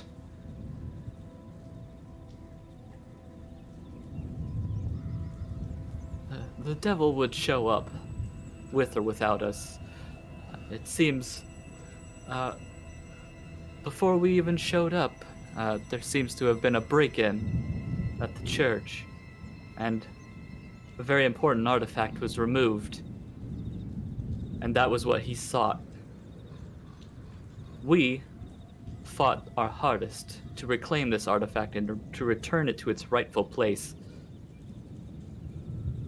Okay. Give me a persuasion. I'll assist him on that.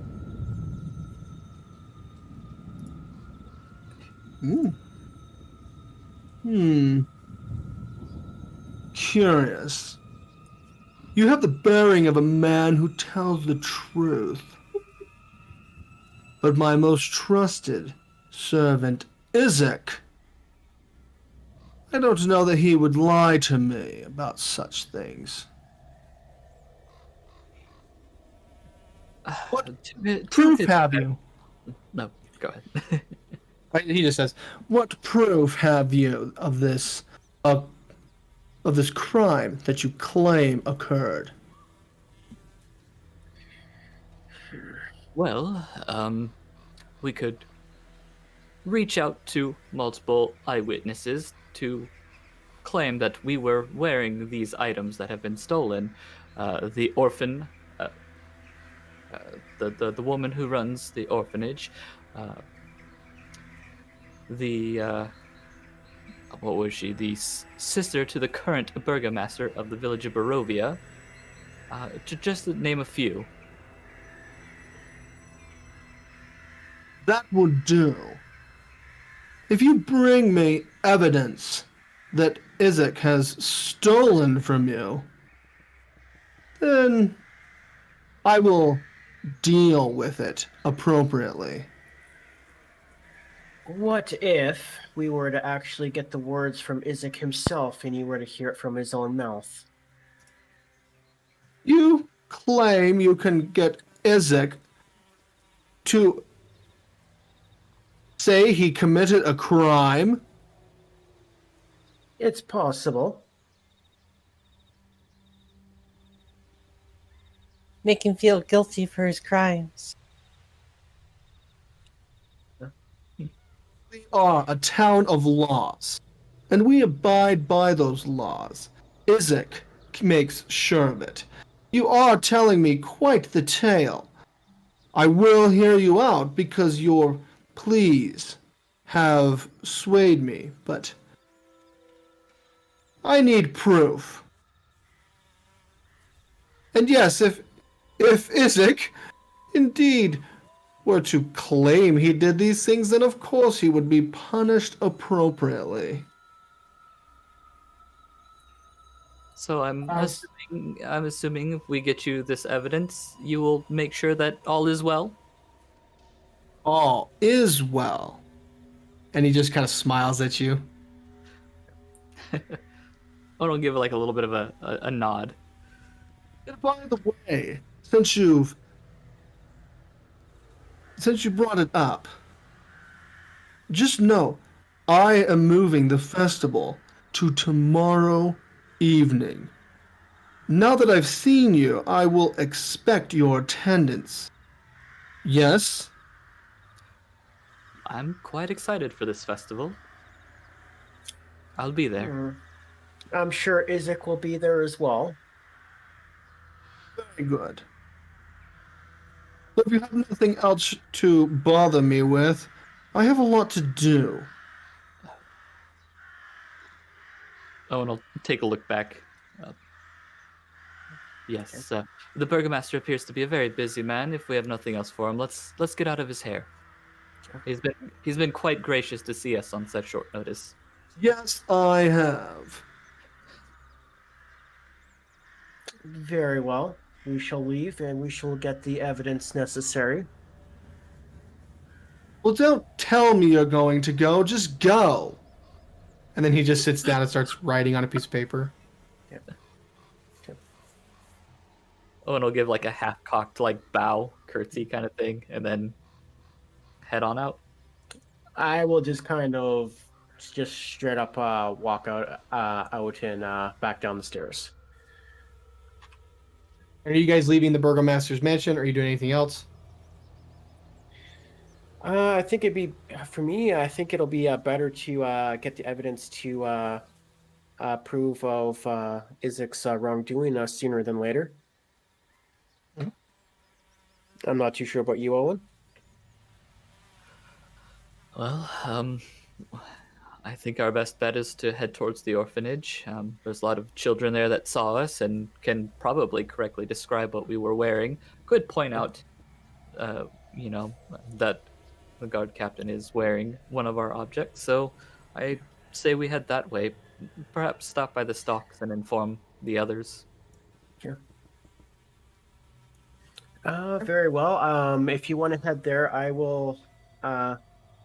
If you want to head there, I will head to the orphanage and talk with the ladies there. And I'm drawing a blank on the name of the other lady, the sister. Irina. If you want to take care of that. Yes. Yeah. So you guys are splitting up. Owen excuse me, not Antonio anymore. Hella. Yes. Hella. You are going to the orphanage, and Owen, you are going to the. Were you going back to the stocks? I feel like that's not what you said. Yes, I wanted to chat with Kiki and the bard for a moment. Keep them. Let them know that we have a plan. Yeah. Mm-hmm. On your way out, Owen. Just you were caught up in the moment. You didn't quite. You don't know why. Like it's just so obvious. But as you're walking out, that room that you guys were actually sitting in, it has a fireplace in it, and above the fireplace was a very fancy-looking mace that looks awfully familiar. Okay. Oh, and I'll kind of note that. Maybe grit his teeth a little bit, but stills his tongue. Oh my god! I look over here. Kiki and the bard are freaking out in the chats. Okay. We're just having a conversation in her mind because I can't talk. Yeah. Okay. Yeah. So you guys. Sorry, Owen. Remind me again. I think I made you say this twice, but where were you going again? I was gonna go to the stocks, meet up with Kiki and the bard. Yeah. Okay. So you guys make it. You get to the stocks. I mean, Hella, it's actually on the way, so you can either stop there or you can just continue to go. But you guys Yeah, I will stop there, and then because it is pretty much on the way, and then we can part ways at if he's going to go talk to Irina, then we could part ways at the orphanage. Okay. So you arrive at the stocks. The bard, Kiki, and Rosario are there. What are you guys doing? I'm still humming. It's in Discord. I'm still with the two, just sitting down, just kind of watching them, making sure no one bugs them. Side note: is Rictavio and the donkey mask guy still in the stock? You do not see Rictavio. The donkey. And Donkey Man is gone as well. Oh. No one got to hear our song but Rose. That's sad. Oh, and the guards around. Oh, that's sad. We should ask them for coin. Tips appreciated.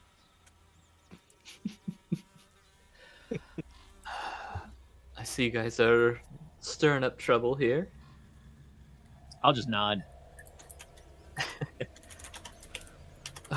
Well, we got to see the burgomaster, and he said that if we're able to get proof, he would get our items back. Well, we plan on Irina and with the I know it starts with a B. I can't remember her name. Velasco? Velasco. There you go. Yes. If we talk to Miss Velasco and Irina, as well as possibly the kids at the orphanage, they all saw what we were wearing and our gear. We can use that, bring these people in. Did you tell him he abandoned his post while the city was under attack? Well, I said something of the sort, yes. Did you tell him he stole all of our stuff? We did. And he didn't believe you. He's a usual bureaucrat. He requires evidence before he can make a move. Now, is there anyone you can remember? Anyone else that a neutral party or maybe somebody in our pocket that we could also get to testify? What about the guards at the front gate? Even though they are kind of creepy. Ugh. You see how they're back in front of the guard captain? I wouldn't trust them. Don't know if they're in his Zig's pocket. In Kiki's mind, I say. Oh, sorry. In Go Kiki's ahead. mind, I say, what about the child who works at the church? That's a very good idea. Astute observation, that one. I expect you to relay it since I'm not talking at all. Oh yeah. What about the child at the church? Jessica, yes. That'd be a good option. I'll just look over at Antonio and be like, perhaps there are ways to get the guards at the gate on our sides. You know, the ones that we registered papers with. They were hitting on me and I look like a child, so.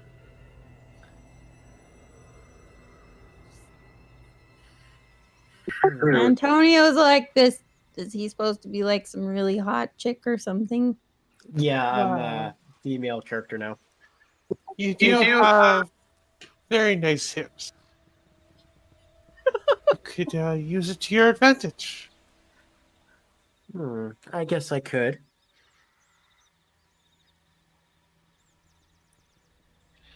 I guess I could stop by the orphanage and then go to the gates and see what information could be provided. Yes, perhaps we can get copies of our registration papers. You do know that in order to get into this town, we had to have registered, so there will be proof of our registration at some point, right? Oh my god. No.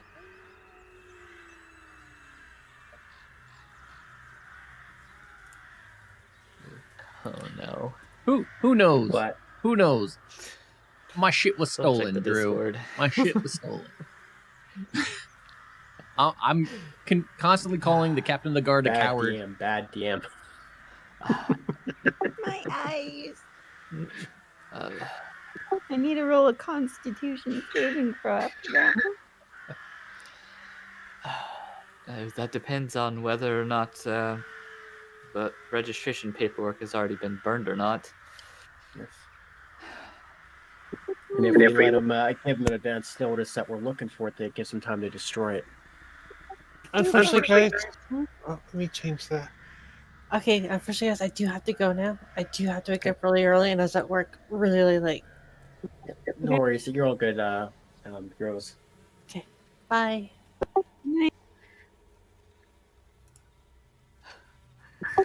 There is one idea, guys, and I'll just pull you guys all kind of to the bars closer.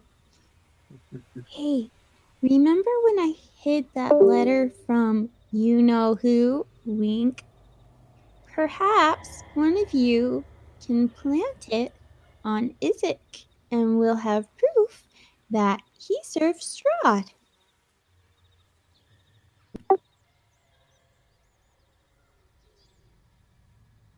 I can hear the bard's head just be like, I love that. I am going through so many emotions right now. Yeah. Owen will turn to Hella. Is that something you'd be comfortable doing? I must admit that I'm more used to the I guess more direct approaches. Yeah.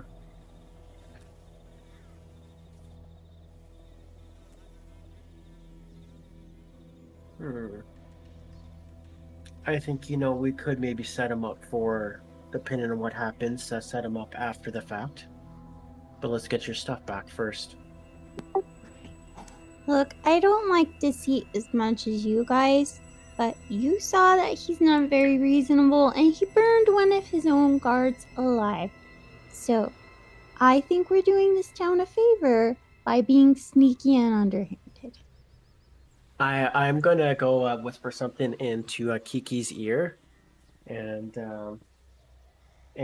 he says, and gonna be related to the guard, and it's like, just give it a second.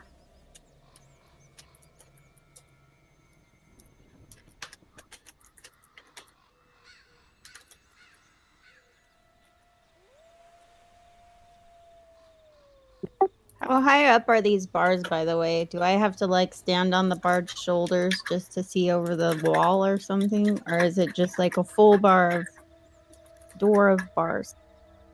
Are you talking about the stockades? So you're in stockades is what you're in right now. So it's the wood, right? They drop the wood on you, and you have the 2 holes, or you have the 3 holes. You put your head in, your 2 arms.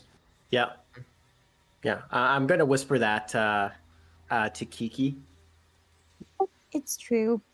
Yeah. Yeah, it's definitely true.